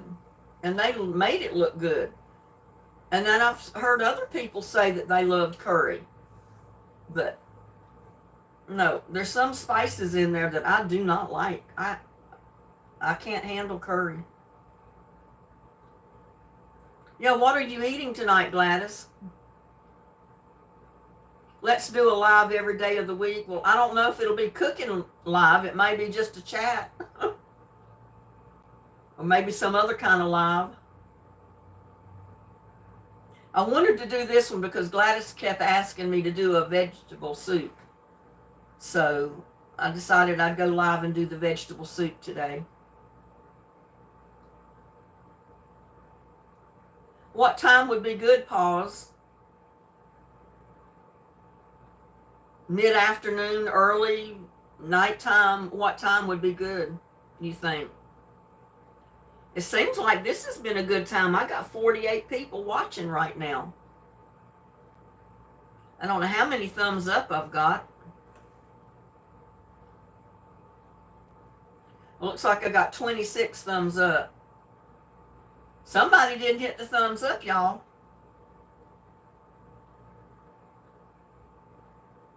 Nothing yet, Shelley. I want soup. Well, I wish you didn't live in Connecticut. I wish you lived next door to me, Gladys. I'd feed you every day. Meat only because I used all the egg cheese on the other sandwiches.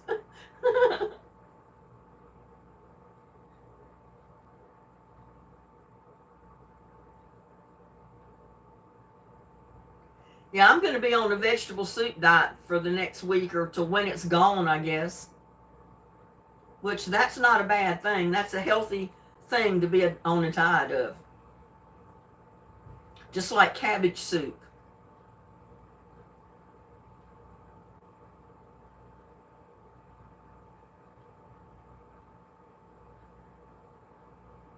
What hours do you work?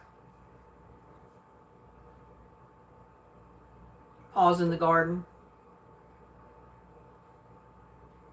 I've been thinking about having a live maybe every evening around 6, 7 o'clock. I don't know if that would work for most people or not.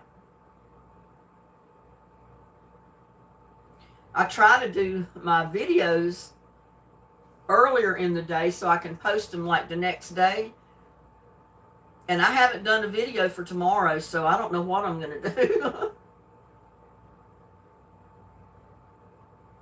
1 p.m. to 8 p.m. Tuesday through Saturday.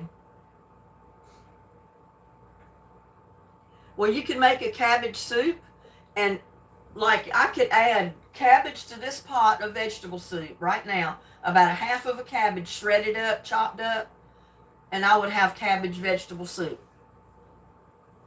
And cabbage vegetables.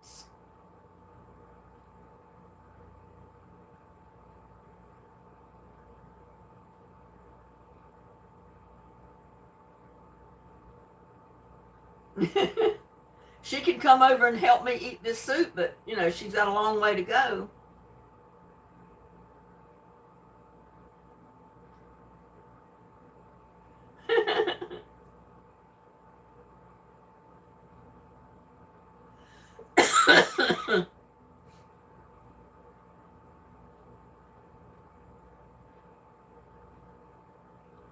See, not everybody has to go watch the football game. Oh my God, I got 49 watching right now.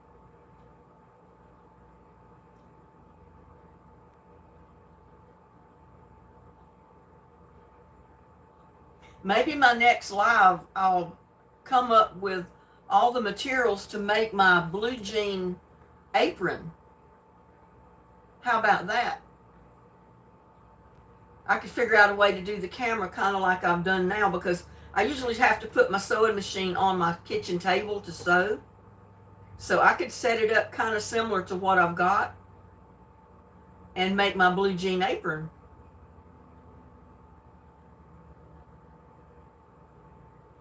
We'll see. Can you tell my glasses are dirty? No, I can't tell, Susan. I can't tell that at all.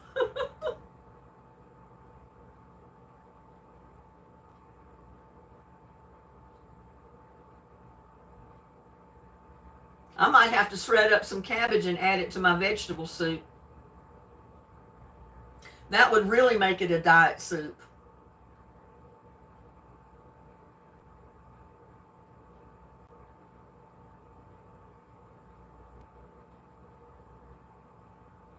I know, I told my co-worker one time at Plantation Inn Hotel when I worked there, I was front desk manager.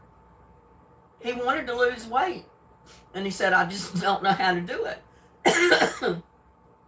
And I told him, I said, well, I know how you can lose a lot of weight and lose it quick. He said, how? I said, with cabbage soup. He looked at me like, what? I said, yeah, I promise you, you can lose weight if you will fix cabbage soup and eat it. Just nothing but cabbage soup. Every meal, eat cabbage soup, and I guarantee you, you will lose weight. He didn't believe me. So he got the recipe that I gave him. I told him to fix it by that. And I said, then start eating cabbage soup. And do you know, after 2 days, he didn't tell me he fixed it at first, but after 2 days, he walked in behind the counter at the hotel where I was working, and he held his belt out. I mean, his belt had a gap almost 2 inches to the side when he pulled his belt out. He said, look at this. And he said, I've only been on this cabbage soup for 2-3 days now. And he said, I'm going to have to start buying new pants because my pants are falling off of me. And he looked at me and giggled. He said, are you a witch? I said, no. He said, well, I don't know how cabbage soup is making me lose this weight, but he said, I'm losing weight. And by the time he left that hotel, which him and his wife did leave a few months later. He had slimmed down he had slimmed down something awful. He was slim when he left there. And he had to buy new belts, new slacks, new everything because he'd lost so much weight. But he swore I was a witch, that I put some kind of spell on that suit, and that's how he was losing weight. I said, no, there's no spell, there's no witch. I said, everybody claims they or swears by cabbage soup to lose weight. Yeah, it makes you poop. And you might say the people that lose the most weight the fastest are full of it, right? Kind of, so to speak, I guess. I don't know. Maybe I shouldn't have said that. Thanks, Mom.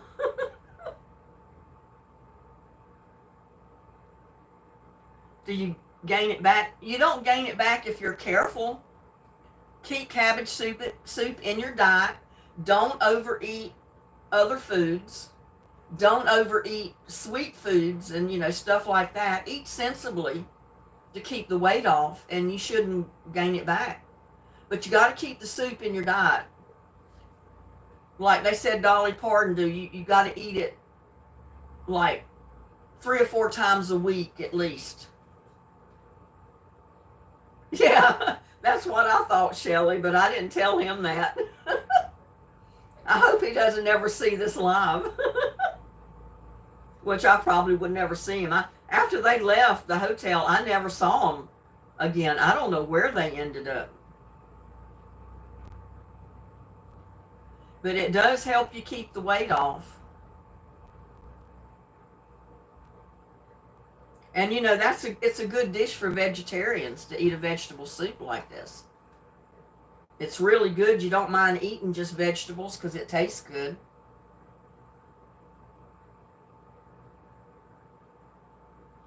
It's basically what I did with this vegetable soup. Put all your vegetables in, any kind of vegetable you want.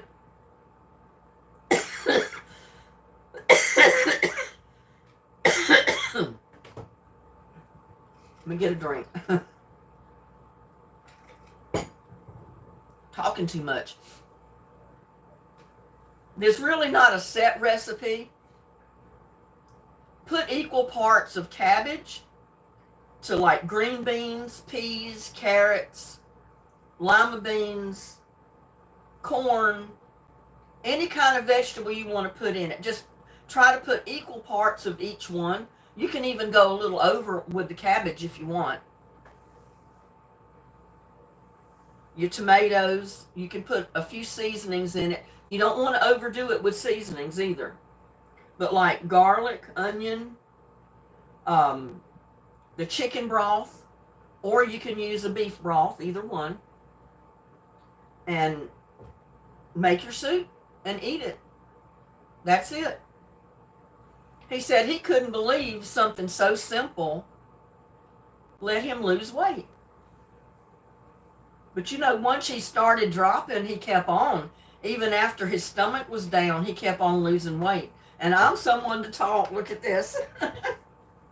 But I don't eat that much food. But I don't eat cabbage soup every day either. But I think I'm going to be eating it for like at least another week or so.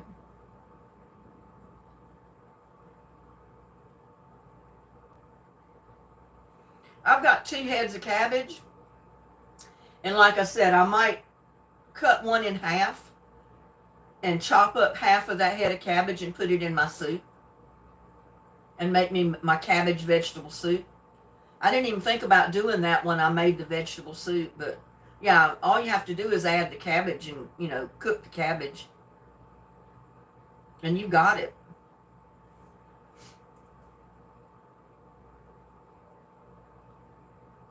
In fact, that'll give me something to do with part of the cabbage I've got. Because I had bought a cabbage about not even a week ago. I got another cabbage this morning. So that'll be something I can do with at least half of one of them. Yeah, Susan, so you can make you some cabbage soup. Just shred up your cabbage, chop it up, put it in your pot with about a can of tomatoes and your other vegetables like I did, and you got your cabbage soup. Go crazy eating it. The only thing is, I get tired of eating it, you know? I mean, it's good, but after you've eaten it for a week, you get kind of tired of it. So that's when you got to start adding in a few other dishes to go with it. You don't want to completely do away with your cabbage soup. You still want to eat it for maybe one meal a day, but you want to add other foods in with it. Just don't go crazy.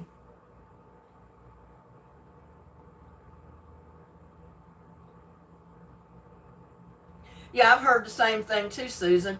I've heard you can wrap a banana in aluminum foil and it will stay fresh longer. It doesn't ripen up as quick.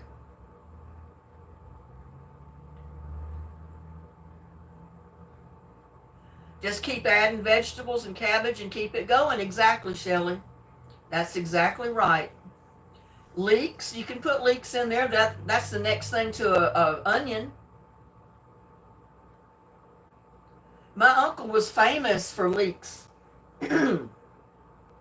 He grew vegetables and flowers on his farm in North Carolina, and he was from Germany, or I can't remember it. I've got two uncles. One was from Germany, one was from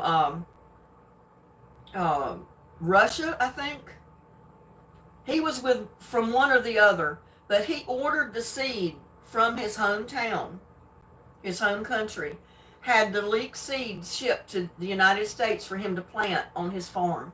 He was the first farmer in the United States ever to grow leeks. And they had big write-ups in the newspaper when he harvested his first leeks. He was holding the leeks up in front of him, and they were saying that he had ordered them from his home country, and he was the first farmer around to ever grow leeks. And now you can get them in stores everywhere.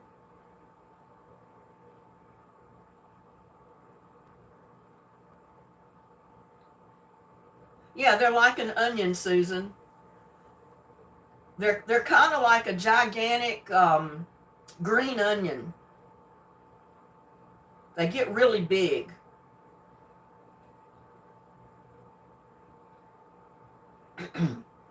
They don't get round in a ball. They kind of grow like a green onion, kind of long, but they get really big. And the green part is a lot bigger than a regular green onion.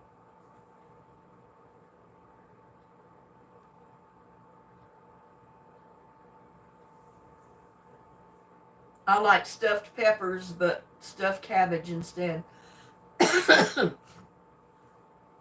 Now, I like cabbage rolls. You know, I made a video back when I first started making cooking videos on stovetop cabbage rolls. Or no-bake cabbage rolls is what I called it, I think. And they're really good. They're easy to make. And you don't have to turn the oven on. You fix them in a frying pan on your stove.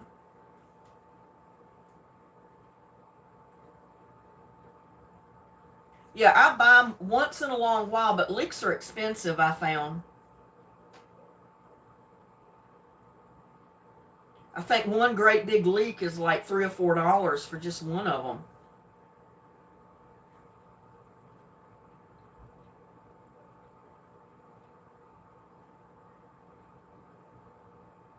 Yeah, I've got I think a spaghetti squash and I can't remember what the other squash is, but I've got two squashes still that I've got to cook. And I will do a video on them when I cook them. I just haven't done it yet. And I've still got a little pumpkin over here that is still fine that I need to cook. And I'll do a video on that if I ever get around to doing it.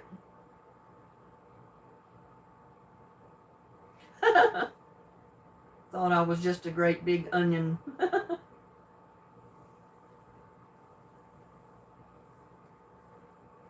Well, basically it is a great big onion. It's similar to an onion. It's not exactly an onion, but it's like an onion. Leeks are cheaper at Asian stores, probably. But the one time I tried to buy leeks here at Walmart Supercenter, they were like $3 or $4 just for one leek. But they were gigantic. I mean, huge.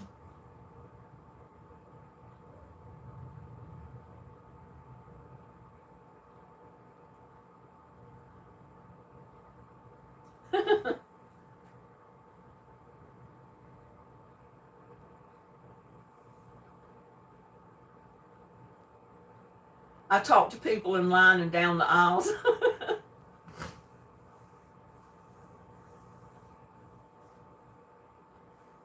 Compliment their hair or clothes or something. I don't really do that. Once or twice that I spoke to someone next to me in line at the grocery store when I was checking out, they looked at me kind of funny, like, you know, they thought I was up to something or something. Yeah, a leek can be used just about any way you use an onion, really.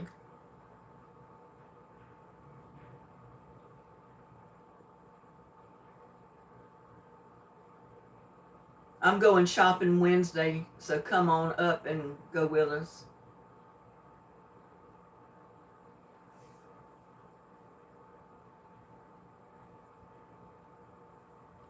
Yeah, there's a lot of different ways that you can use leeks, just like you can use an onion. Basically, if you can put an onion in that recipe, you can put a leek in it. That didn't sound right. Put a leek in your food, in your recipe.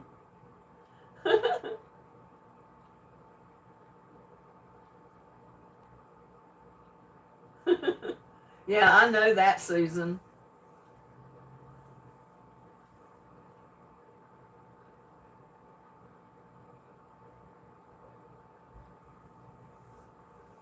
Well, it blew me away the one time I went to Aldi's, and this is a year or so ago. I went to Aldi's to pick up a few things, had come out to the car, put stuff in the trunk, and was getting ready to close the trunk lid. And this lady came out behind me, and she was carrying a bouquet of flowers that she bought in Aldi. And she walks up to me and she said, "Here, these are for you." I said, "For me? Why? Why would you give me flowers?" Because she said, "You're a nice person." And she says, "I think you need a bouquet of flowers." And that blew me away. I've never had a total stranger walk up to me and give me anything like that before. She said, "I pay for it." She said, "And I just thought you look like a nice lady, and I think you need a bouquet of flowers." And I posted them on Facebook, you know, the picture of my flowers and everything. And now I've got an anonymous giver that sends me flowers occasionally, just like the ones I showed you when my live first started. I just got that bouquet of flowers delivered this morning, which was so neat. I mean, it just blew me away.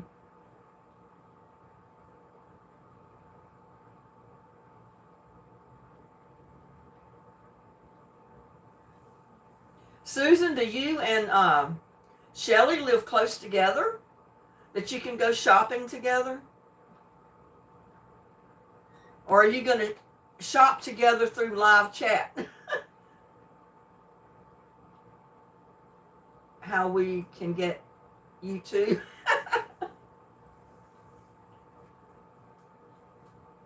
Well, y'all can get together on a community messenger and all be in a chat together and be shopping at the same time.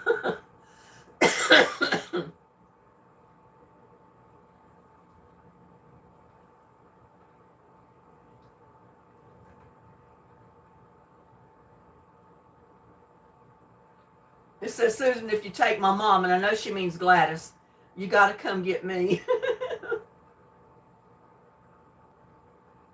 You can come see how exciting Kansas is. Hey, if we all come up there to go shopping with you, Susan, you better guarantee we are going to make Kansas exciting. That'll be one exciting shopping trip.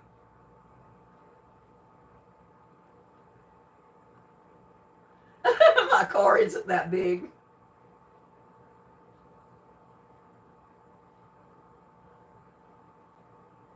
I've never been to Kansas before. We can always rent a limo. We can order one of those great big extended limos, you know. It can go around and pick all of us up and take us to Susan's house.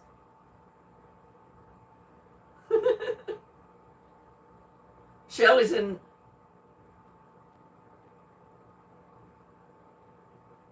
For sure.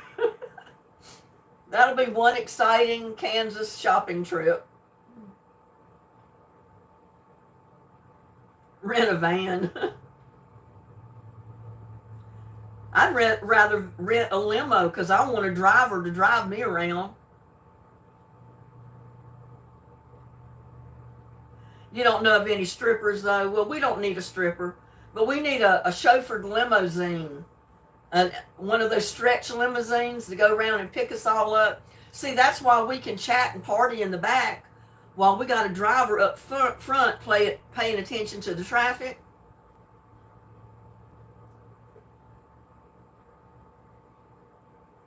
We need a party limo. And see, it can take us around on our shopping spree, too. It can drive us, chauffeur us around to each store.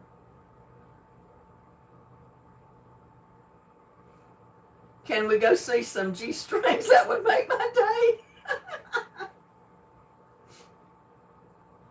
Now, Gladys, you are going to die if you get a knock on your door and you get a stripper coming into your room and do a striptease right beside your bed. What would you think if that happened?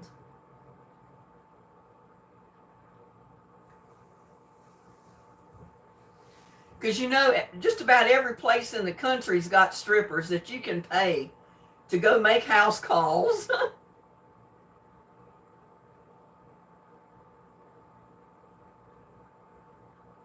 What do y'all think? Do we need to send Gladys a stripper?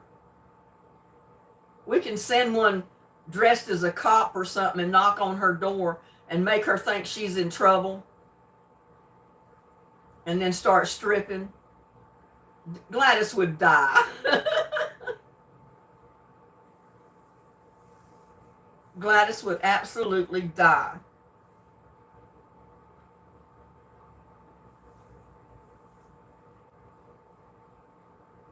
Gladys says, bring them, I'm ready.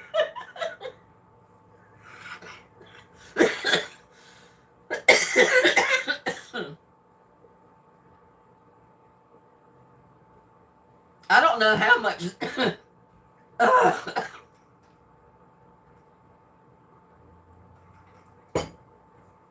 I don't know how much they charge to go make house calls, these strippers. But I'm sure just about every town or big town around has got them. That they will go to someone's house and do a private striptease if you pay them. Yeah, Gladys is ready. We should have planned this when she was sick and not here, Linda. Now she was expecting it. Shelley says, heck, send me one.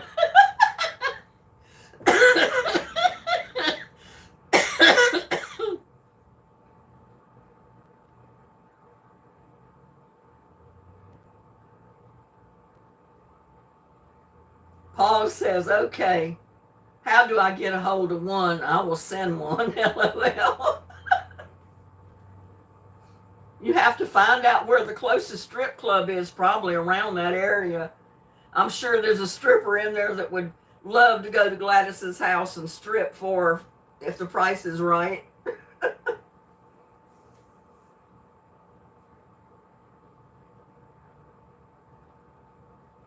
My Red Hat group rented a bus and drove to every dollar store type store within 50 miles. Then we went to a hotel for a party, PJ party, and showed what we bought. That sounds like a lot of fun.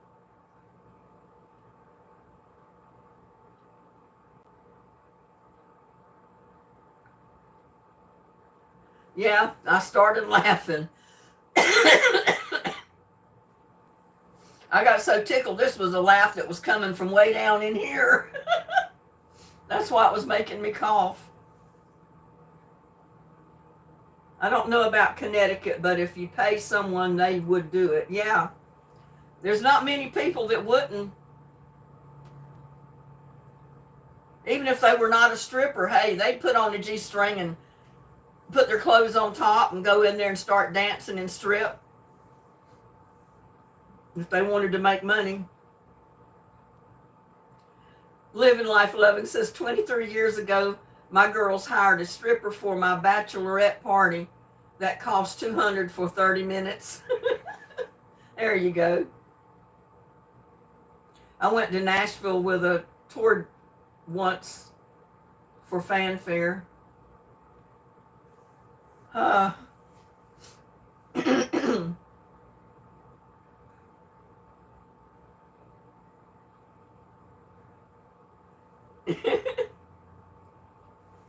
Oh.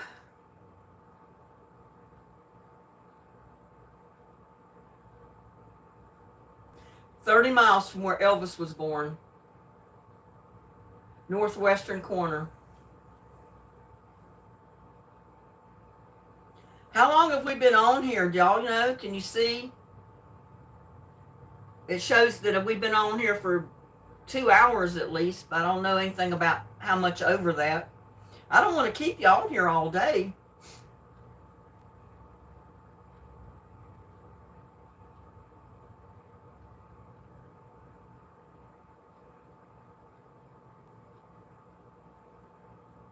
So make it, Gladys, how big is big? We'll find you a big one. Oh my God, I don't even want to know what y'all are talking about.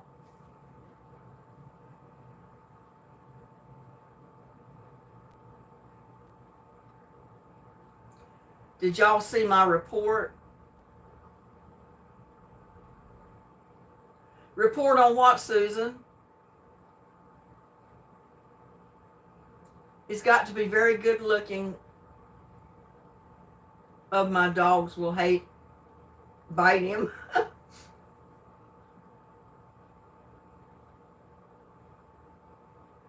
Joanne says, "I'm knitting, but I love to listen." Well, that's good, because right now, basically all there is to do is listen or post a chat.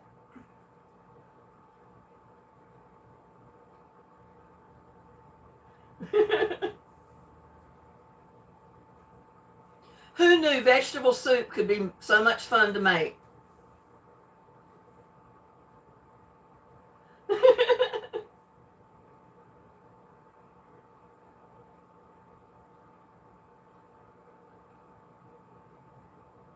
I don't know. They started talking about big ones, and I must have missed something, but I'm not going to ask a big what, because I'm afraid of what the answer is going to be.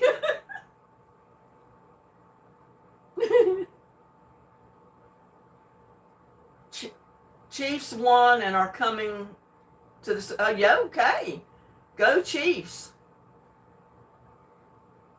And then we got another ball game starting in what?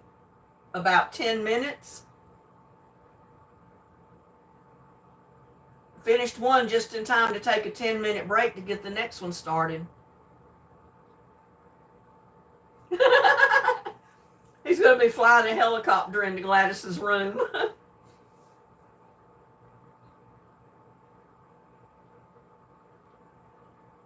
Listen to y'all plans and stuff. Yeah, I want to see it too.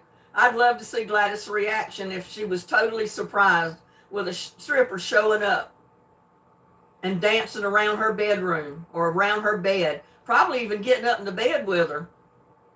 The way they are, they'll just crawl right up in the bed with her, start rubbing up against her and all kind of stuff.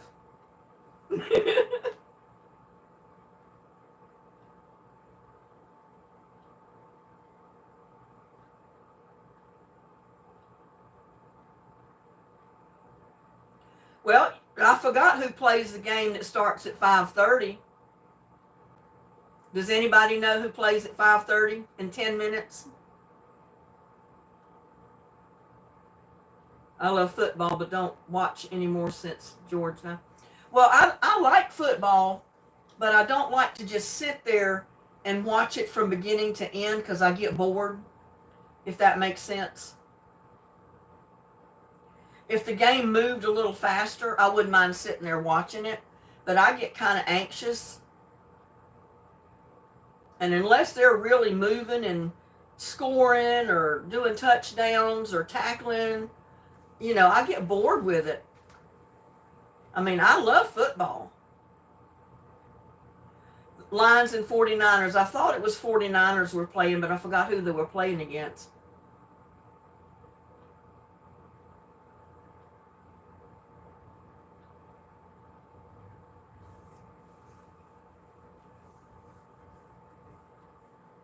Yeah, I got kind of concerned about having lives at 3 on Sunday afternoon during football season because I said, well, a lot of people may not want to come into my lives because of football. But then I got to thinking, I said, well, there's a lot of people that don't watch football. So I said, I'll get the ones that don't watch football, or if they can watch both at the same time, they can do that. Or, they can watch a replay later of my live if they want to just strictly stay with their football game.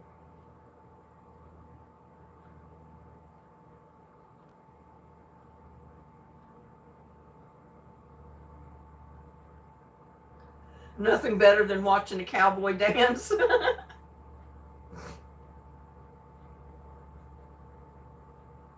Your husband is giving you a perm, Annie? But I'm still listening. I gave myself a perm one time, and oh my God. My hair is frizzy, curly, fuzzy anyway. And I just cut about 4 or 5 inches off of it. Just yesterday or day before. But I gave myself a perm one time, and it was kind of long. And oh my God, my daughter laughed at me. And I didn't even leave the solution in my hair the full length of time because I knew my hair curled really easy because it's already curly. But I wanted it to look like a real afro, and my hair is not that curly. And that's back when everybody was wearing afros. So I put the perm in, left it in a shorter length of time because I didn't want it to get it too kinky. Oh my God. On the top of my head when it dried, it stood straight up in curls. It was puffed out around here in curls, everywhere. My daughter laughed at me. She says, Mom, she said it looks cute, but she said, you look like one big head. Because I weighed like 99 pounds at the time. And my head was gigantic with that hair. It was funny.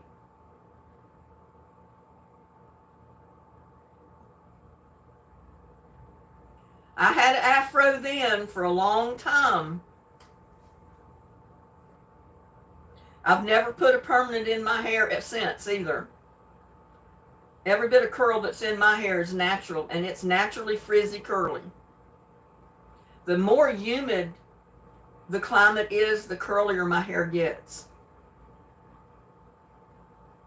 Yeah, I'm kind of sorry I trimmed it. I cut too much off of it.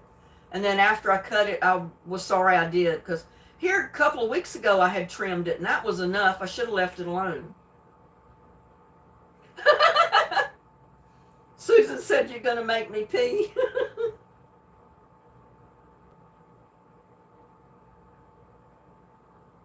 Yeah, my hair grows fast too, but I tell you, that was something else. And that was during the time I took my kids to the skating ring and we'd skate. I'd get out there and skate more than they did. They'd get out there and go around a little bit, and then they'd get over to those machines and play pinball and stuff. And my daughter laughed at me, and she said, Mama, she said, you're so tiny, and with that afro, you look like one gigantic head skating around the rink. It was funny.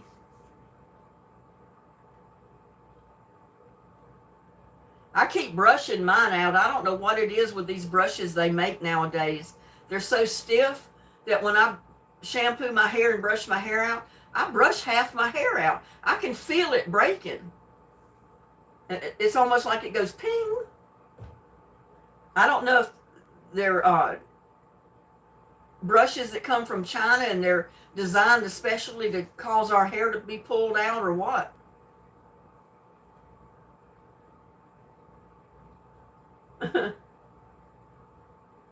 Sorry, I can't chat today, April says. Well, that's okay. I don't think we should probably be on here too much longer. I mean, I still got 39 here, which is a good deal.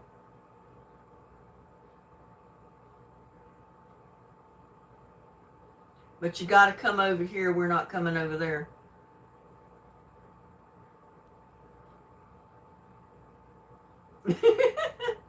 I'd love to go visit April. I'd love to go to Hawaii for about a week. But I'll probably never get there. I know. I bought this new brush and I'll tell you, it brushes my hair out.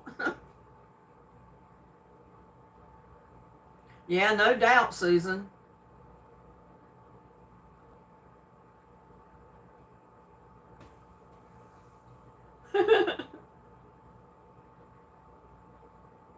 Wet brushes are good. What is a wet brush?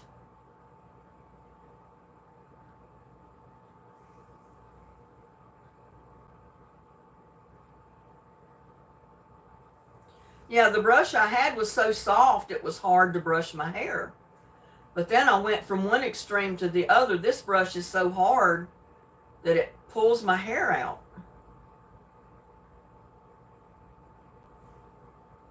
I've never heard of a wet brush. You just wet it, or is it a certain type of brush?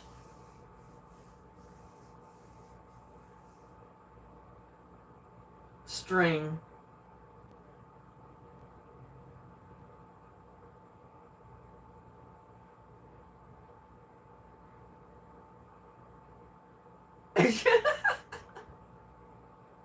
I'm going to pee if I ever saw a man with a G string.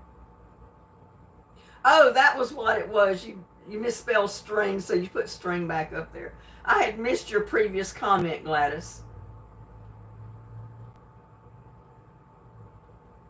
Oh, okay. Well, I'm going to have to check that out, Pause.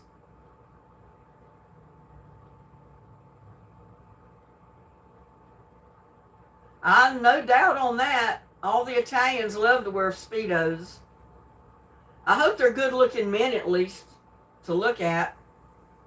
I hope not. They're not Pillsbury Doughboys wearing G-strings or Speedos. They are. Well, at least they're decent to look at.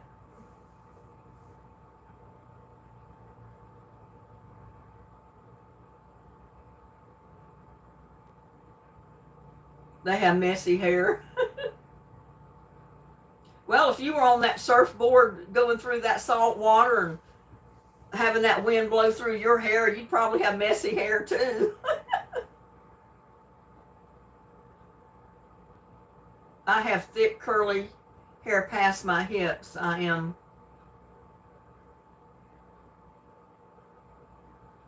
S. Oh, 5'10", lots of hair to brush, yeah. Well, mine was almost down to my waist, and then I got antsy and, like I said, cut 4 or 5 inches off of it yesterday. And I wish I had not cut it. But it'll grow back. That's what I always say every time I trim it, is it'll grow back.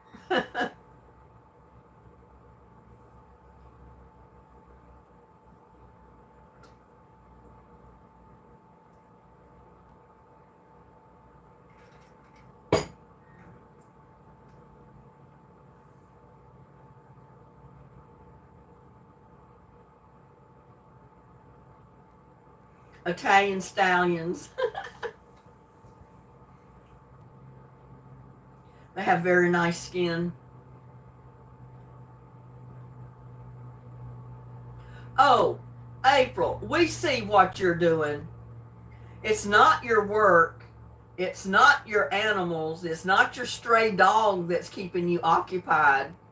It's those good-looking Italian surfers in those Speedos. That's what's taking up your time.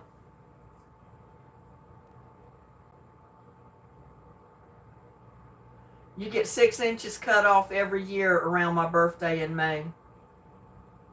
Wow. Yeah, you got to trim it up once in a while. Yeah. You're caught, April. We caught you. Now we know what you're spending all your time doing. Watching those Speedos. Those Italian Speedos.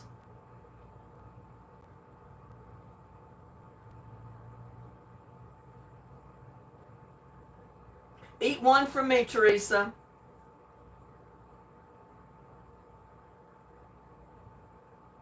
I know one. His name is Andrea. See there? You know some of them by name already. You'll end up knowing all of them by name. Very sexy. Yep. I don't blame you. I'd be out there watching them. I wouldn't be in here chatting with me either.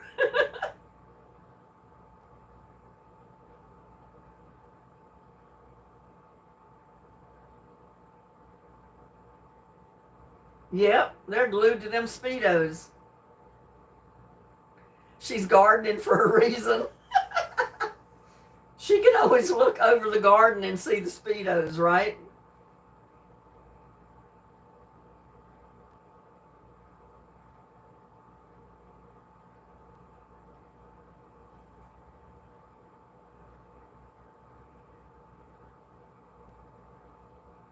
Nancy McKay, I can't believe you're still on there. I can't believe it either. I mean, I keep getting people showing up. And we're having so much fun. I hate to end the live, but we've been on forever.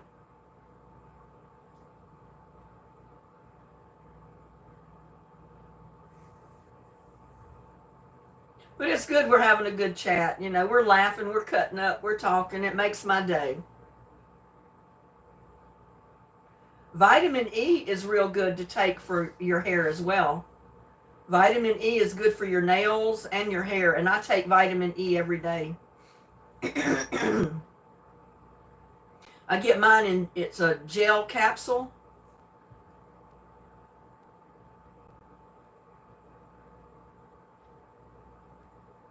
And gelatin, yeah. And I take multivitamins. I take a lot of vitamins, and I know that helps my hair a lot.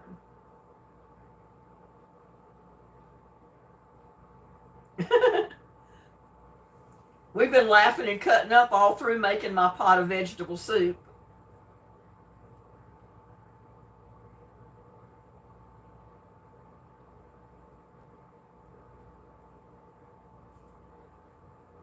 Yeah, your hair products have a lot to do with it too. Since I went back to using my Prel shampoo and Prel conditioner, my hair is a lot better.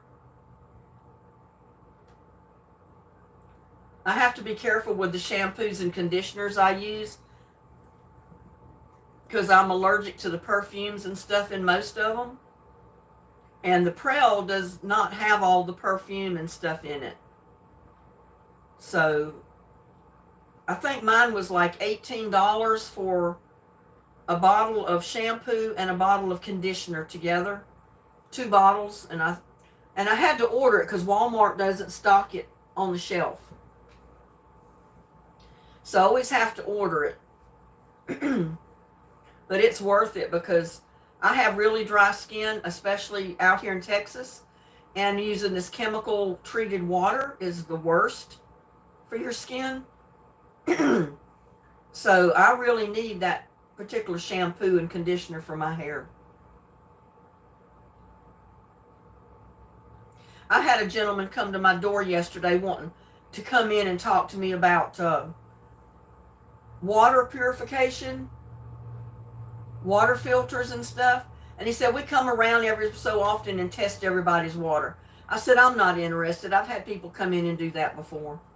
And then they want to sell you a water filter that goes under your sink that just treats the water that comes into your kitchen sink. And that doesn't do me any good at all. If I have a water filter, it needs to be connected to the main line outside that treats all the water that comes into my house, because I would need it coming into my bath water, my shower, everything. Because hooking it to my kitchen sink is not going to help me take a shower in chemical-free water. You know what I'm saying? So I tell them no every time. Yeah, you can't find it on the shelf, Gladys. You have to order it. I order mine from Walmart. I go to Walmart's website and I can order Prel shampoo and conditioner from Walmart online. And they have a lot of different kinds of the Prel now. They have some especially for dry skin, which I ordered. Or you can get the plain standard Prel, the green Prel, which is good too. But I needed a conditioner, so I found this one particular one that was a conditioner, but it went with that particular shampoo, so I ordered both of them. And it was like $18 for both.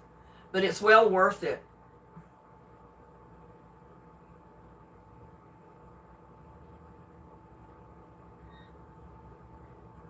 SHTF.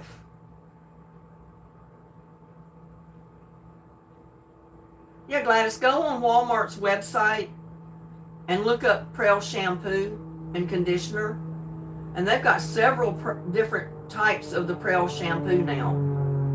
And just order it from them. I can tell a difference just in the shower when I use that shampoo and that Prel conditioner. My hair just softens right up. Even in the shower, I can tell a difference. I can use some of these other conditioners and my hair feels like wire when I rinse my hair with that conditioner. And then it's got perfumes and stuff in it that I can't use. And as soon as my hair is dry, my head itches like crazy. But with Prel, it doesn't do that. Mine is biotin or something like that. I'll go grab it right quick.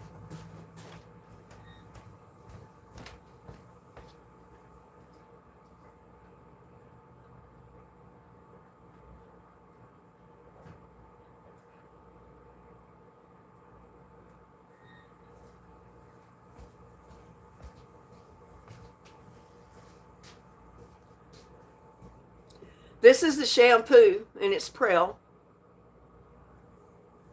And there's the conditioner, and it's Prel. It says it's hyaluronic and biotin. It moisturizes and strengthens your hair. The shampoo does. And the conditioner is the same. Moisturizes and strengthens your hair. So I will definitely be using that one from now on, instead of just the regular shampoo, the regular Prel. Yeah, it makes yours fuller. I use tree oil stuff for sensitive hair from the groomer.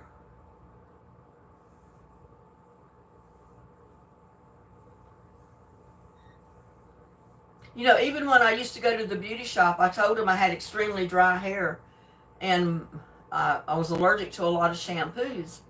And they would use certain types of different shampoos on my hair when I'd get it done. And this was back in North Carolina when I went every Friday to get my hair done. It was a lot shorter. But as soon as I got out of there, my hair was so dry. I mean, I had flakes on my head. And it itched me to death. And I said, I can't handle this. I can't handle the shampoos they use. It's killing me. So I searched and searched trying to find Prel. And I kept looking on the shelf at Walmart. They never had it stocked on the shelf.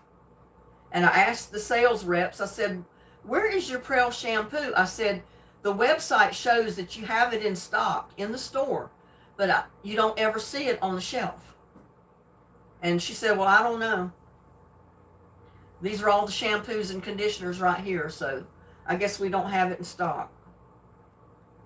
So I got on the website and I started looking and I found what I got, and I love it.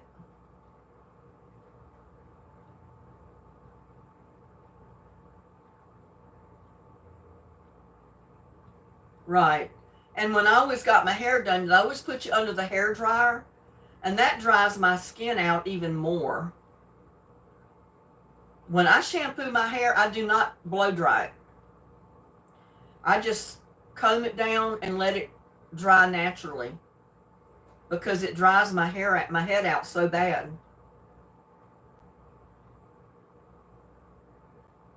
You have an appointment for your babies to be groomed.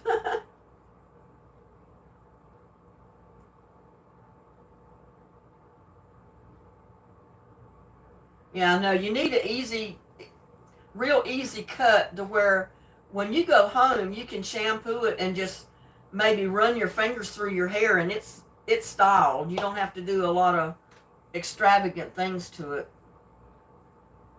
And anytime I've ever had my hair cut in the beauty shop, I'd go home and I'd recut it myself, because I never liked the way they cut it.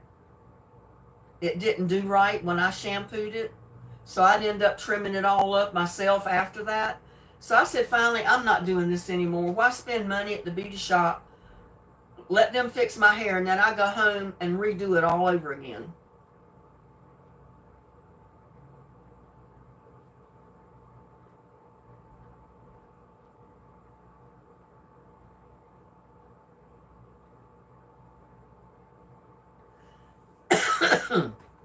Well, it don't seem to bother me. Prel has never bothered me. It's all these other shampoos and conditioners that always bothered me, because they had all the perfume and colognes and stuff in it.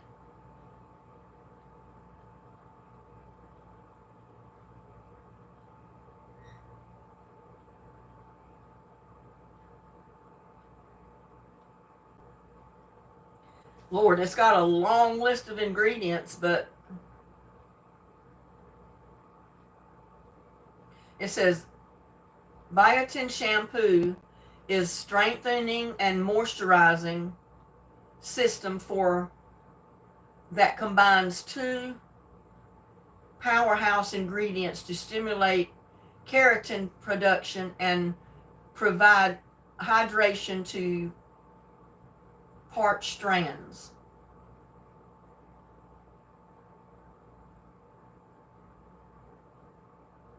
And see, it recommends that you use both of them together.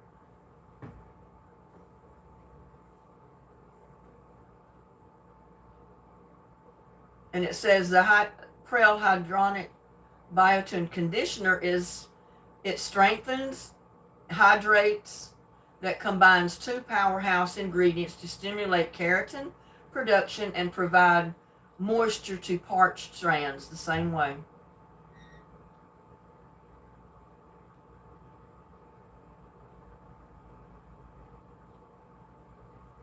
And it says when you use the conditioner to leave it on 2 or 3 minutes and then rinse it off. Don't put it on and rinse it off right away.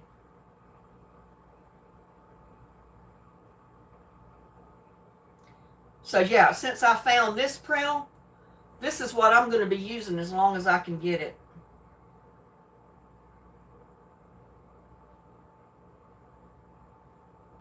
It says it has no sulfates, parabens, mineral oil, or DMCM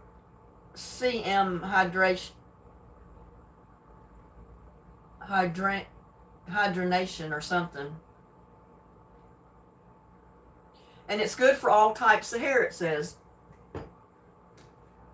So that's the first one I said I'm going to try. If this one wasn't good, I'd try one of the other ones that they have.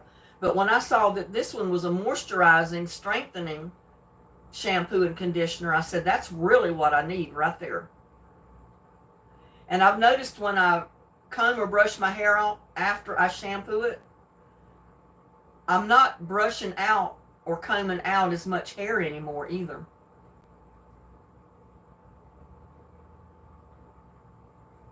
Oh, okay, I'll hold it back up there again.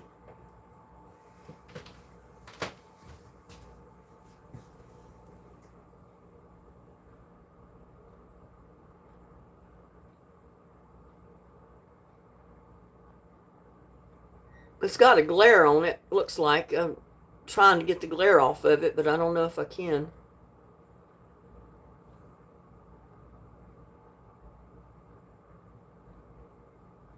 Ugh. I hope that was long enough.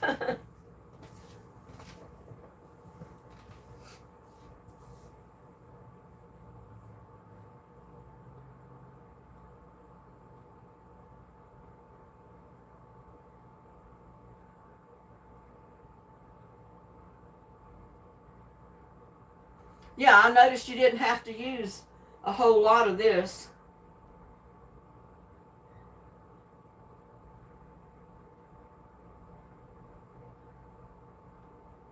The shampoo.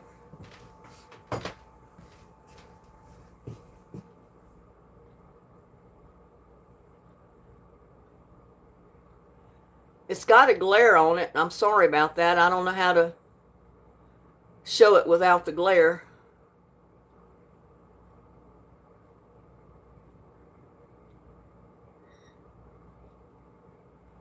Maybe it'll do better if I hold it back a little bit.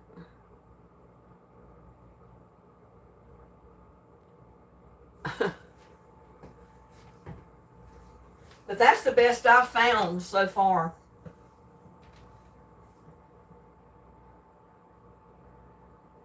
Yeah, I ordered it on Walmart's website because they don't have it stocked in the store. I've asked them several times, but I've never seen Prel of any kind on the store, even though on the app it shows they have it in the store.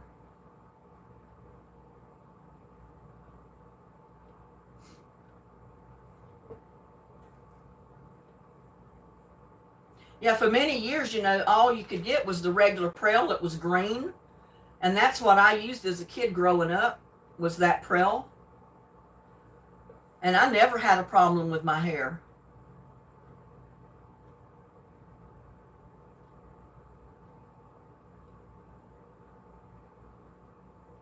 Is Gladys leaving us?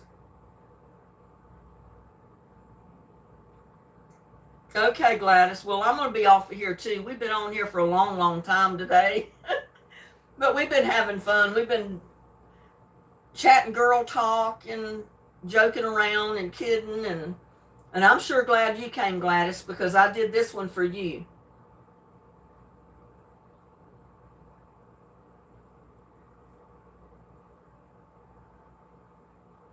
Okay, everybody. I'm getting a little tired myself. I know y'all are. I don't want to keep you on here all afternoon. I'm sure you got things to do. You got family at home probably that want dinner if you haven't had dinner already.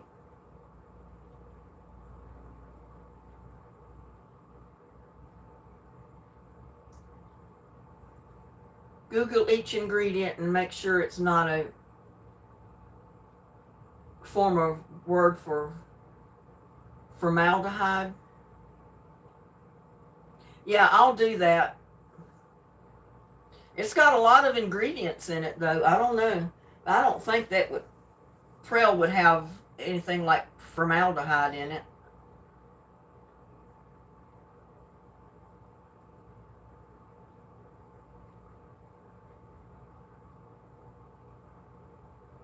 It has panthenol. It has vitamins in it.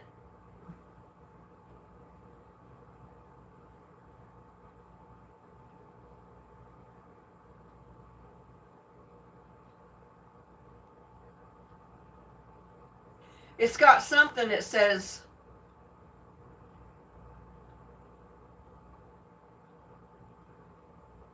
I don't know. I can't pronounce it. It's PHENOXYETHANOL.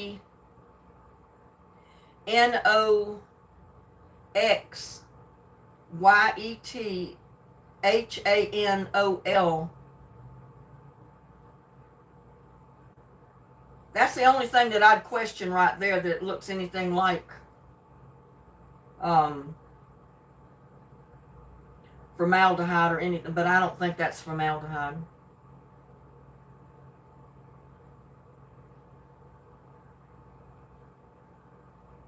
Yeah, I don't think I've ever had a bad response or a problem with any Prel product that I've ever tried. Okay, Susan, Gladys, Joanne, Teresa, Living Life Loving. Who else is in here? Who haven't we lost yet? Teresa Foreman, Shelly Edwards. I hope y'all have a good evening. I love each and every one of you for coming into my live today, this afternoon, and helping me fix my vegetable soup. I've enjoyed it. I've had a ton of fun. And we'll do this again. So I'll see you on my next one. Y'all please like, share, subscribe to my videos. Tell everybody to.